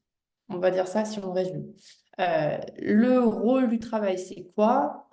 Il doit satisfaire nos besoins matériels, voire donner un sens à notre vie. OK, d'accord. Donc, ça me donne mes idées globales pour ma synthèse. Aujourd'hui, il s'agit d'être productif, c'est-à-dire de travailler, et le travail a un rôle important dans notre vie. Satisfaire nos besoins matériels, donner un sens. Pareil, là, essayez de vérifier que vous comprenez ce que vous lisez. Satisfaire nos besoins matériels, ça veut dire quoi concrètement? Nos besoins matériels, c'est quoi mes besoins matériels? Ah bah oui, c'est pouvoir manger, c'est pouvoir avoir un toit sur ma tête, c'est OK, donc c'est ça dont on parle. Donner un sens à notre vie, donner un sens à ma vie, bah, c'est plutôt un truc existentiel. Je sais quoi le sens de ma vie, qui je suis, on est plus sur quelque chose d'identitaire. Donc là, c'est intéressant par rapport à la grande question, puisque nous, on se pose la question de c'est quoi le rôle du travail aujourd'hui dans notre société. J'espère que je ne me suis pas trompée d'objectif de lecture, mais oui, je crois que c'est bien ça. Et ben aujourd'hui, le rôle, c'est de satisfaire nos besoins matériels, voire de donner un sens à notre vie, par exemple. Sauf si votre objectif de lecture est différent et qui est plutôt de comprendre comment est-ce qu'on est passé un peu comme le texte, comment est-ce qu'on est passé d'une société où le travail, on s'en foutait, à aujourd'hui, le travail, c'est super important. C'est le travail qui définit le fait qu'on donne du sens à notre vie. C'est quand même quelque chose de très, très important aujourd'hui dans les besoins humains. Il y a les besoins matériels, il y a les besoins... Voilà, je paraphrase, mais pourquoi est-ce que je paraphrase? C'est pour vous montrer et vous aider à avoir ce réflexe de comprendre ce que vous lisez Et que du coup, que ce soit pour une synthèse, que ce soit pour une dissertation, que ce soit pour un raisonnement, l'idée, c'est pas que vous recopiez ou que vous appreniez par cœur chaque aspect du texte, c'est qu'une fois que vous avez compris la structure, vous vérifiez que vous avez le sens et que vous pouvez vous le reformuler et que les informations qui sont dans le texte, vous allez pouvoir les utiliser dans un autre contexte. C'est ça une lecture efficace. Est-ce que, en termes d'exemple, ça vous paraît clair et ça vous a aidé de les faire? Est-ce que vous voulez qu'on fasse un autre exemple? Autre chose? Ok, Méline, merci pour le pouce. Dites-moi. Après, on va parler rapidement aussi voilà, de l'apprentissage, de la mémorisation, parce que je sais que ça a intéressé certains d'entre vous, mais maintenant vraiment sur le côté lire, analyser un texte, en faire ressortir l'essentiel, les idées principales, le comprendre, pouvoir ressortir les informations dans un autre contexte. Est-ce que voilà, ces étapes-là, c'est OK pour vous et c'est assez clair? Ceux qui nous ont rejoints en cours d'atelier, évidemment, j'imagine que c'est pas totalement clair.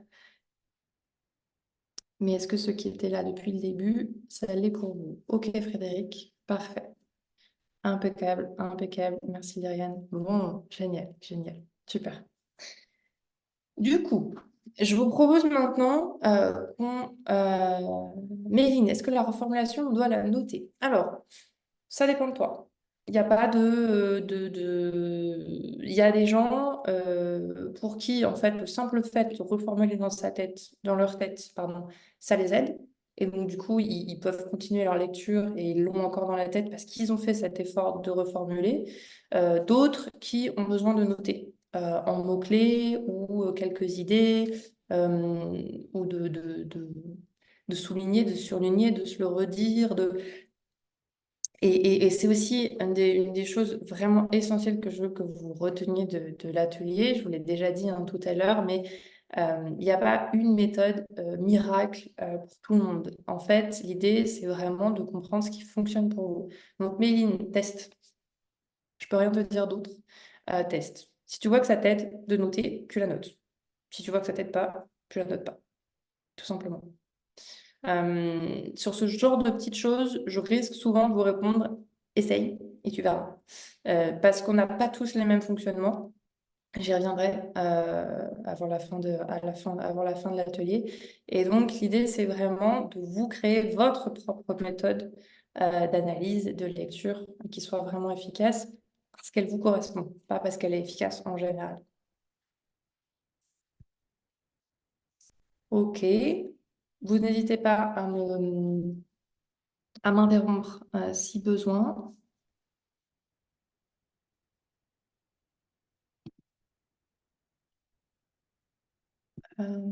Alors, ça, je ne sais pas si ça peut vous aider parce qu'en fait, on a un peu tout, on a déjà vu tout ça ensemble. Bah, pour ceux qui peut-être n'étaient pas là et puis pour refaire un petit résumé.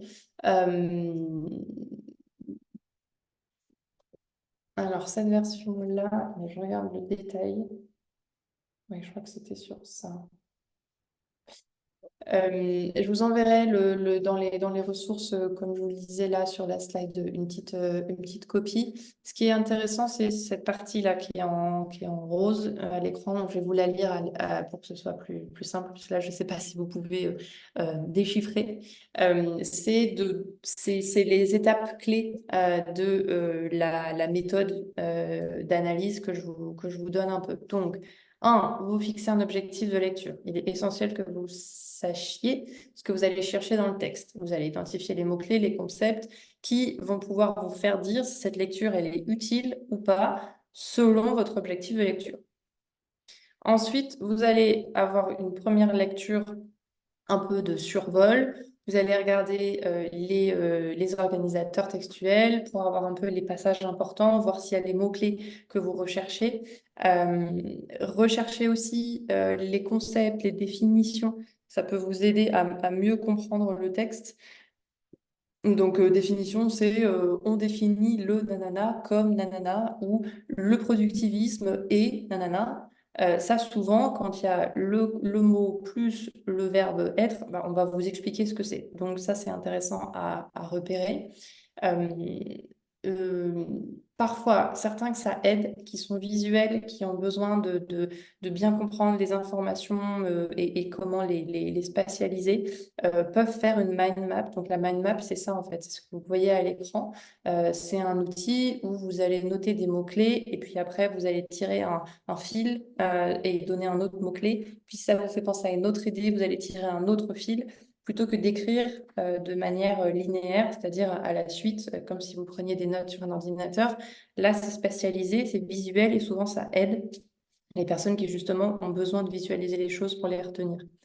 Donc, vous pouvez faire une mind map pour structurer vos idées parce que c'est ça qui va vous permettre de vous approprier les idées et donc de les retenir. On va revenir sur la mémorisation, mais concrètement, je vous spoil déjà le truc, vous mémorisez quelque chose quand vous le comprenez et quand vous vous l'êtes approprié. C'est pas parce que vous l'avez lu 15 fois le matin, une jambe en l'air en faisant du yoga. C'est parce que vous avez compris l'information et que vous vous l'êtes approprié. C'est pour ça que je vous parlais de la reformulation. C'est pour ça que vous pouvez structurer les idées en prenant des notes, en faisant une mind map, etc. Mais pour que votre cerveau retienne l'information, il a besoin de le mettre dans le contexte, il a besoin de la comprendre pour se l'approprier et donc la retenir durablement. Donc, cette mind map, elle peut vous être utile pour structurer vos idées. Vous pouvez mettre le titre du texte au centre de la mind map, mettre les idées clés. D'un côté, celles que vous avez surlignées, les passages un peu importants tels quels, si vous voulez faire des citations. Je ne vous conseille pas de faire beaucoup de citations parce que quand vous faites une citation, vous ne reformulez pas et donc du coup, vous ne vous appropriez pas l'information. Donc, s'il y a quelques citations, vous pouvez les noter, mais sinon, reformulez les idées avec vos propres mots. Recopier mot pour mot, ça ne sert à rien. L'important, c'est vraiment ce que vous avez compris, ce que vous avez retenu.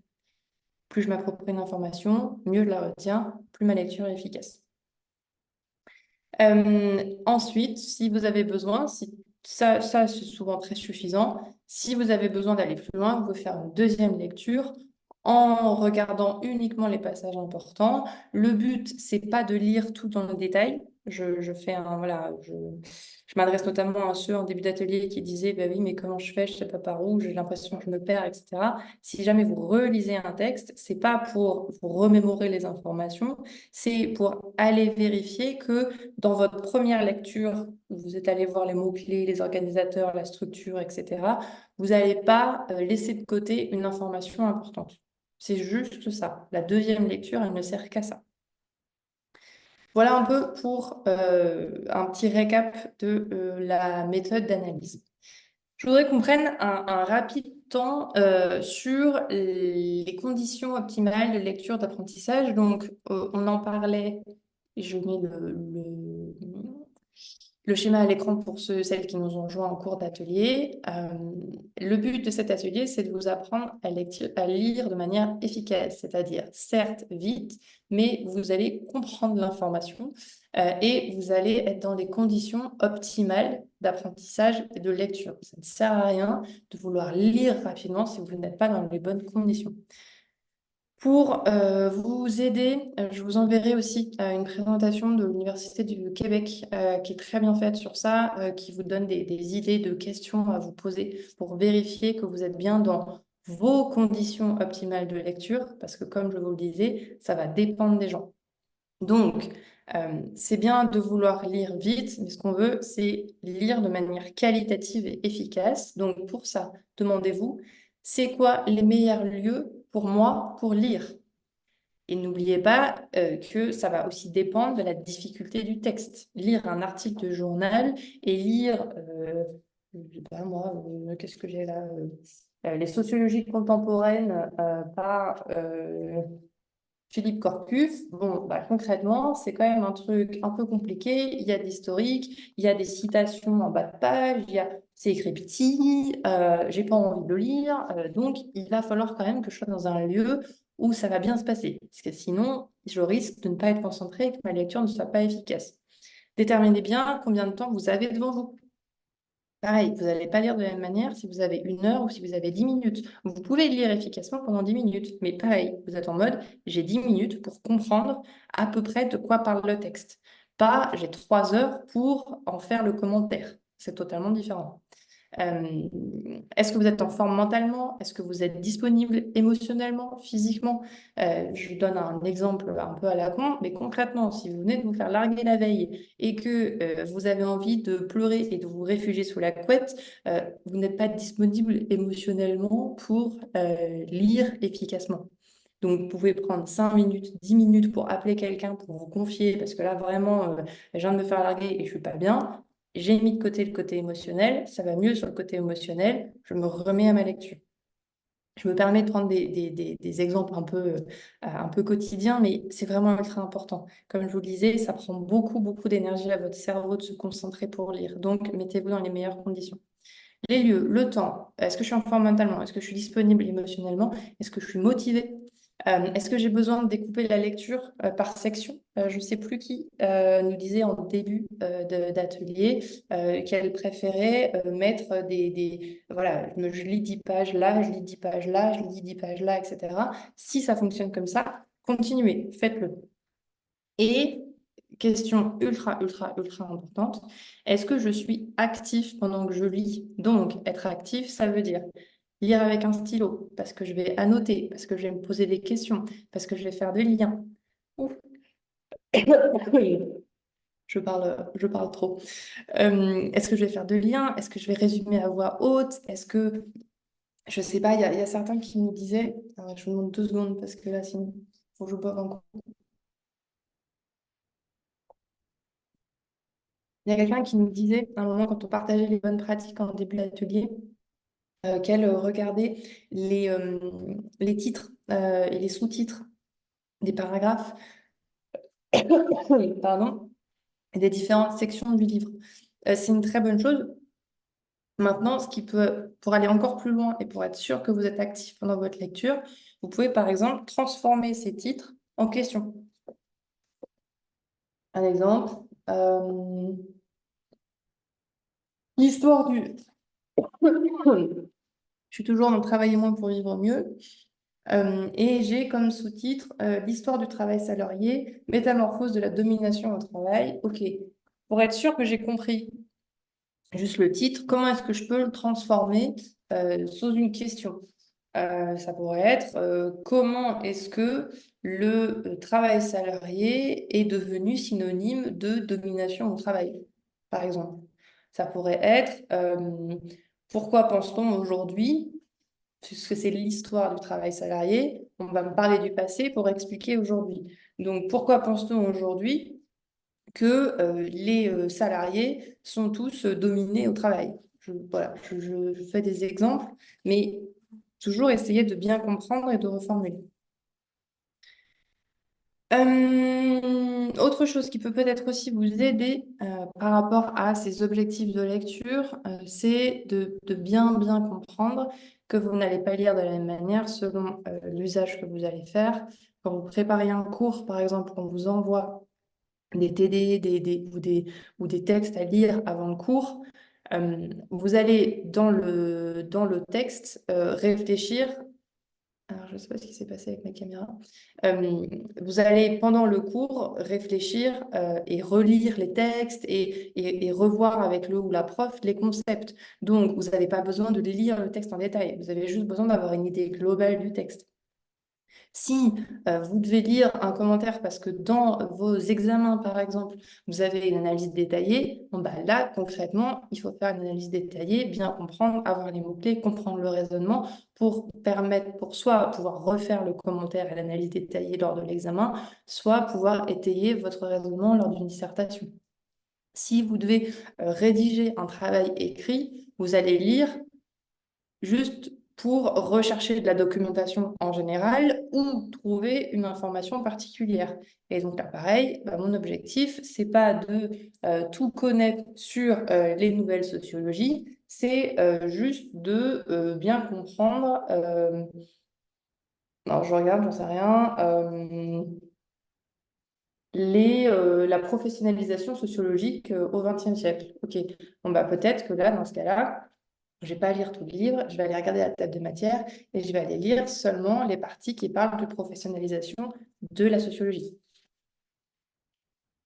Ok pour vous? Pour les objectifs de lecture, la concentration, le fait de reformuler. Bon, je reprends ce qu'on a vu déjà en début d'atelier, mais je me dis que ça me permet de mettre une couche supplémentaire. Parfait. Ensuite, la dernière chose dont je voudrais qu'on parle, c'est la mémorisation. Donc, il y a certains qui m'ont dit comment je fais pour retenir les informations, c'est compliqué, j'y arrive pas, etc., etc. Même si vous allez lire de manière ultra efficace et de manière ultra rapide, vous allez oublier ce que vous avez lu. Ça fait partie du jeu. C'est la manière dont fonctionne notre cerveau et notre mémoire. Quelque chose qui est assez intéressant pour vous souvenir de ça, c'est ce qu'on appelle la courbe de Winghouse ou la courbe de l'oubli. C'est un physicien allemand qui a beaucoup travaillé sur la mémoire dans les années, fin des années 1800, début des années 1900. Et en gros, ce qu'il explique, c'est assez simple, c'est que vous voyez la courbe là au milieu, la courbe noire, c'est la courbe normale de l'oubli, c'est-à-dire que je lis une information, genre au moment où je lis l'information, j'ai quasiment 100% d'information, mais 10 minutes après, j'ai 80%.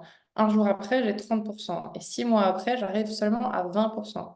Ça, c'est seulement si j'ai une information à un moment donné. Et lui, en gros, ce qu'il a montré, c'est que si je relisais la même information à des intervalles réguliers, alors j'allais moins oublier. Ça ne veut pas dire que j'allais tout retenir, ça veut juste dire que j'allais moins oublier. Donc là, par exemple, selon la courbe et selon ses recherches, à 6 mois, si j'ai relu la même chose 10 minutes après, un jour après, une semaine après, un mois après, j'arrive à peu près à 70% VS 20% de rétention de l'information, c'est-à-dire que je me souviens bien de ce que j'ai lu.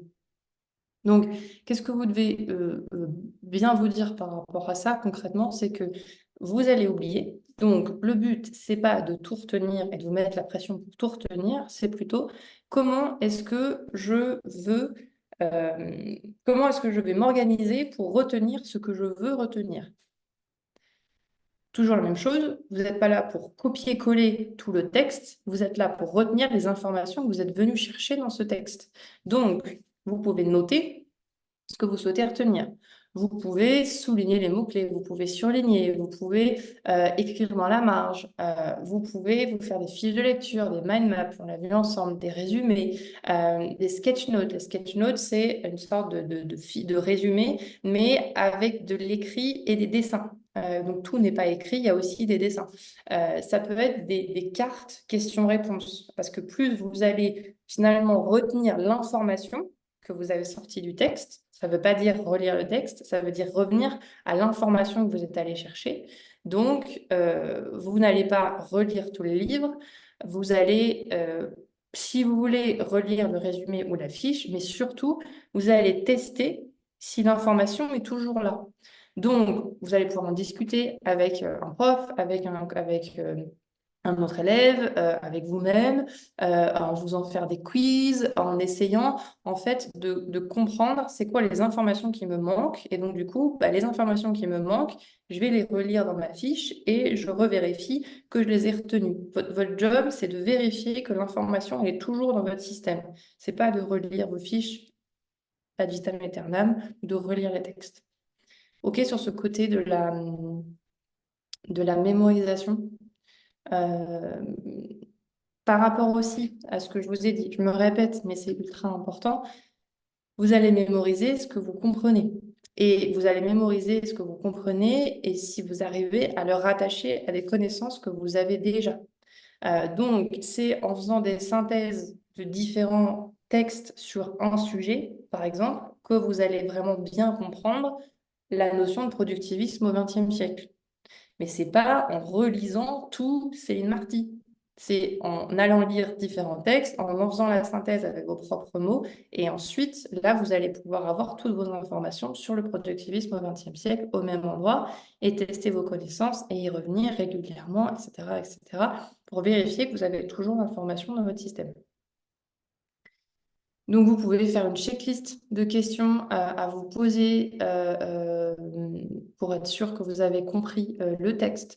Vous pouvez vous faire votre petite méthode. Vous dites, bah voilà, moi, les étapes par lesquelles je vais passer, c'est d'abord regarder les organisateurs et puis après, je vais noter les idées principales parce que je sais que ça m'aide.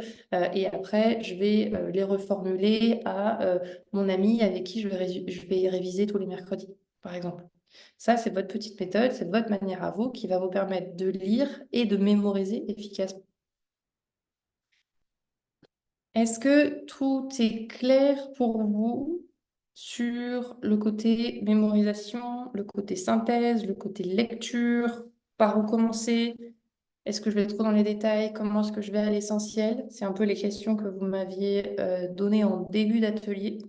Donc, je veux être sûre qu'on y a répondu. Pour mieux retenir ce que je lis, je fais de petits résumés de chaque paragraphe. Est-ce la bonne méthode? Alors, je crois que tu es arrivé un peu en cours d'atelier, si je ne me trompe pas. Donc, je te laisserai regarder de toute façon le début de l'atelier et je vais évidemment répondre. C'est la bonne méthode, oui, si elle marche pour toi, déjà. Maintenant, est-ce que chaque paragraphe doit nécessairement être résumé? C'est pas sûr. Ça va dépendre de ton objectif de lecture et de l'information que tu recherches.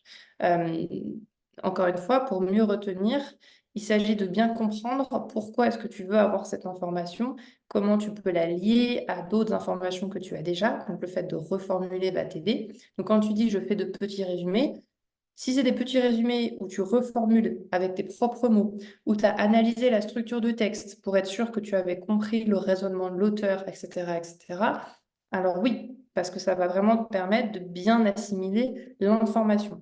Si c'est juste, je lis le texte vite fait, j'essaie de comprendre, ouais, donc je comprends pas, ok, bah je vais vite un petit peu recopier ce qui est dit et comme ça me fera un résumé.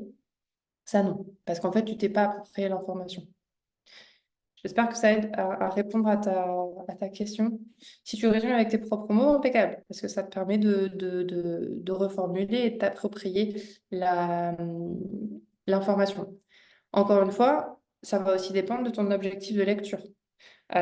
Ton objectif de lecture, ça va jamais être d'apprendre un texte par cœur.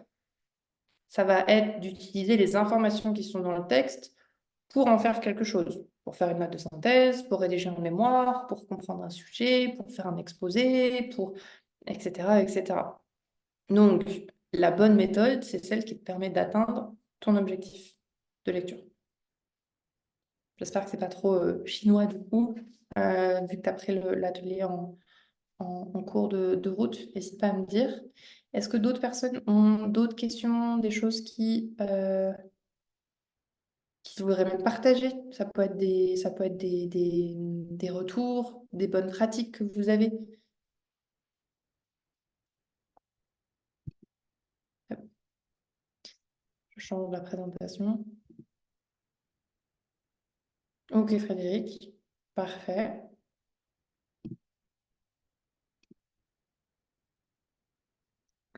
Une dernière chose qui pourrait peut-être vous être utile sur la mémorisation et l'apprentissage.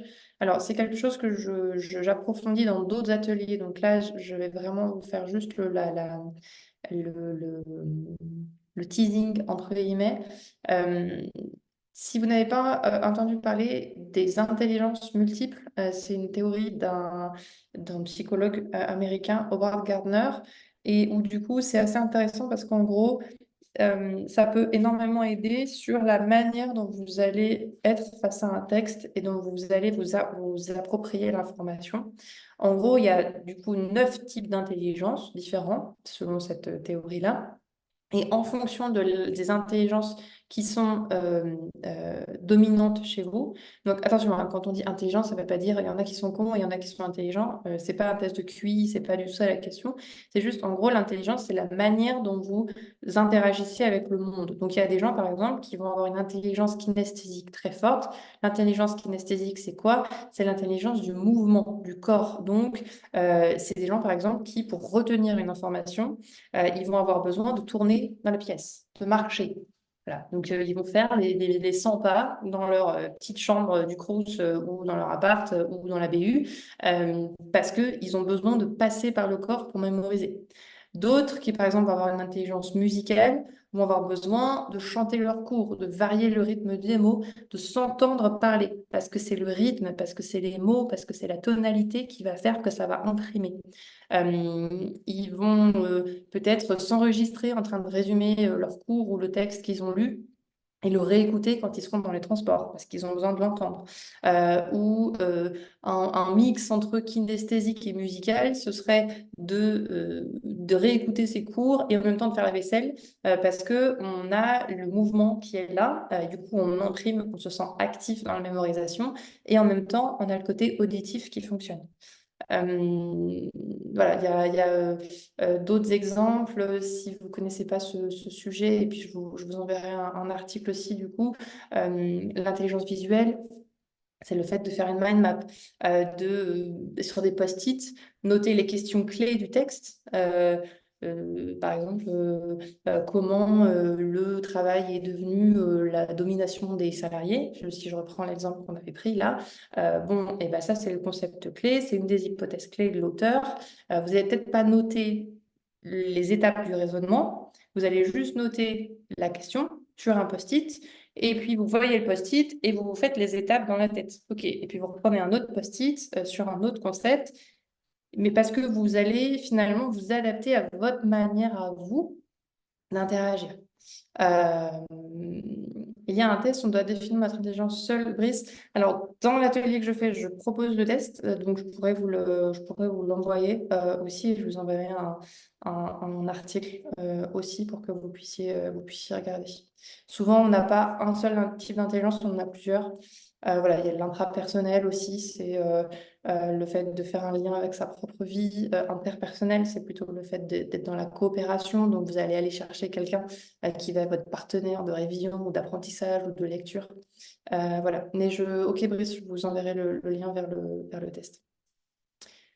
Ok, je vous propose avant qu'on conclue l'atelier de prendre un petit temps pour répondre aux questions qui sont à l'écran, et j'en profite pour répondre à vos dernières questions. J'apprends la lecture rapide parce que j'ai assez de documents à lire pour préparer mon examen. J'ai vraiment besoin de méthodes qui pourraient m'aider à lire et à retenir l'essentiel. Ok. Je pense du coup que tout ce qui va être analyse du texte, donc regarder sa structure, regarder plutôt que de lire le texte, d'aller directement à la conclusion, de regarder la table des matières, de regarder les titres, les sous-titres, d'essayer de les reformuler à ta manière. Ça va énormément t'aider à avoir en fait les étapes et la structure du texte. Et du coup, ça va te permettre de retenir l'essentiel sans aller te perdre dans les méandres du raisonnement, des détails et tout, etc. Il y a un autre concept que j'ai amené un peu plus tôt dans l'atelier. C'est l'idée du coup de bien regarder la conclusion, l'introduction, si besoin, mais souvent tout est dans la conclusion, d'avoir les idées principales. Et après, de lire le texte, mais juste pour aller chercher ce qu'on appelle des éléments d'illustration. Donc, par exemple, ça va être des chiffres, quelques faits, si c'est un, un livre historique ou un article de journal ou autre, etc. Mais voilà, vraiment te focaliser sur la structure du texte pour avoir les idées principales. Et ça, je te renvoie à la méthode que j'ai présentée plus tôt dans l'atelier. Et une fois que tu as les étapes du texte et l'essentiel, là, tu peux peut-être aller lire pour aller juste piocher deux, trois exemples, deux, trois choses. Je prends un dernier exemple. Euh,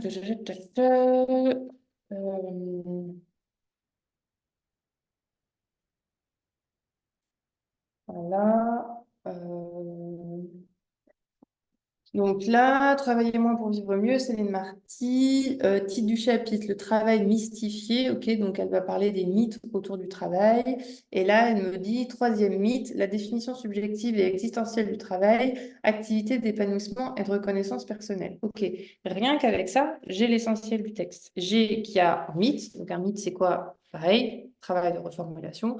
Le mythe, ça veut dire que c'est pas vrai, que c'est quelque chose qu'on s'imagine, mais qu'en réalité, c'est pas vraiment ça, ok? Donc, la définition subjective et existentielle du travail, ça veut dire activité d'épanouissement et de reconnaissance personnelle. Ok, donc là, pareil, qu'est-ce que ça veut dire? J'essaie de comprendre ce que je dis. Le travail qui serait défini de manière subjective et existentielle, ça voudrait dire que on pense pas le travail comme quelque chose, je ne sais pas moi, par exemple, de lié à la société ou de lié à d'autres choses, mais on le lie au fait que c'est en fonction d'un sujet, de celui qui fait le travail.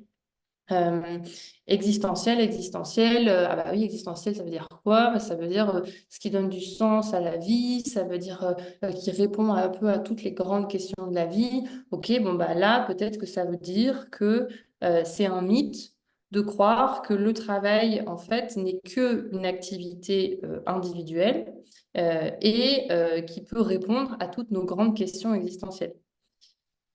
Tu vois, rien que le fait de réfléchir un petit peu à ça a permis de comprendre la grande idée. Et une fois que tu as compris la grande idée, là, tu vas aller reprendre la méthode des connecteurs logiques.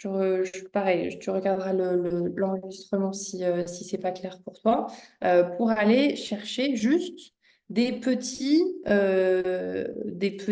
exemples, des petits faits, des concepts, des idées qui viennent expliquer pourquoi est-ce que, en fait, c'est un mythe de considérer le travail uniquement comme une activité individuelle et qui pourrait répondre à toutes nos questions existentielles.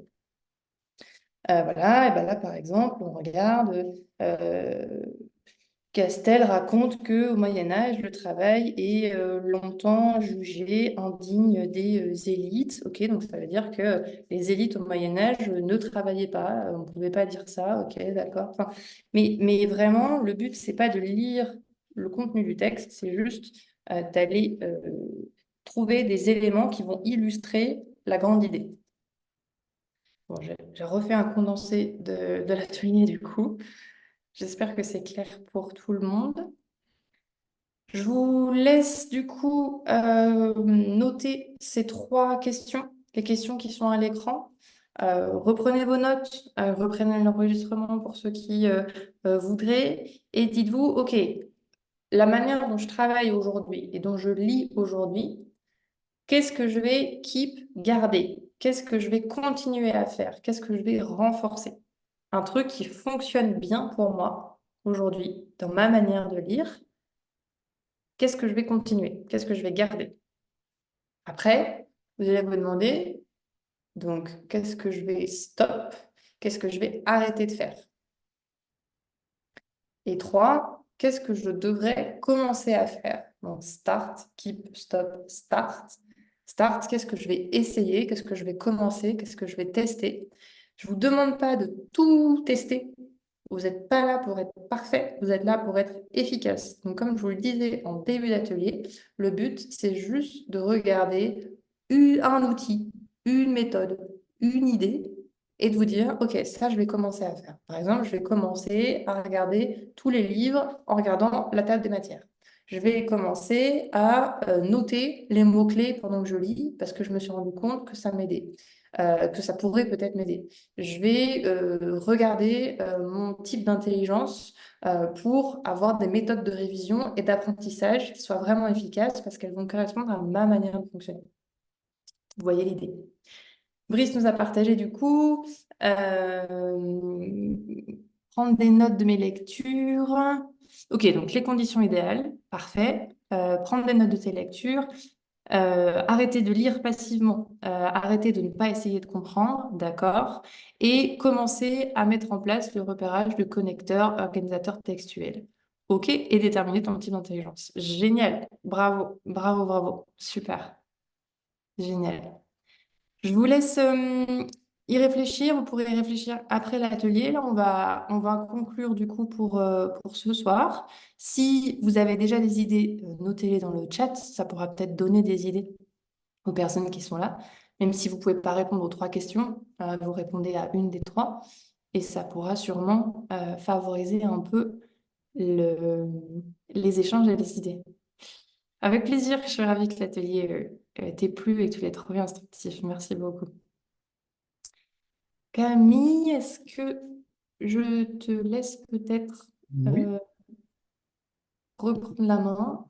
effectivement, je peux conclure cet atelier. En te remerciant dans un premier temps. Merci Oriane pour ton intervention, puis tes exemples très concrets. Merci à tous les participants d'avoir été présents du début à la fin, parce que tout le monde est bien resté du début à la fin. J'espère que cela vous a apporté des connaissances et des ressources qui vous aideront à l'avenir à lire de façon plus efficiente.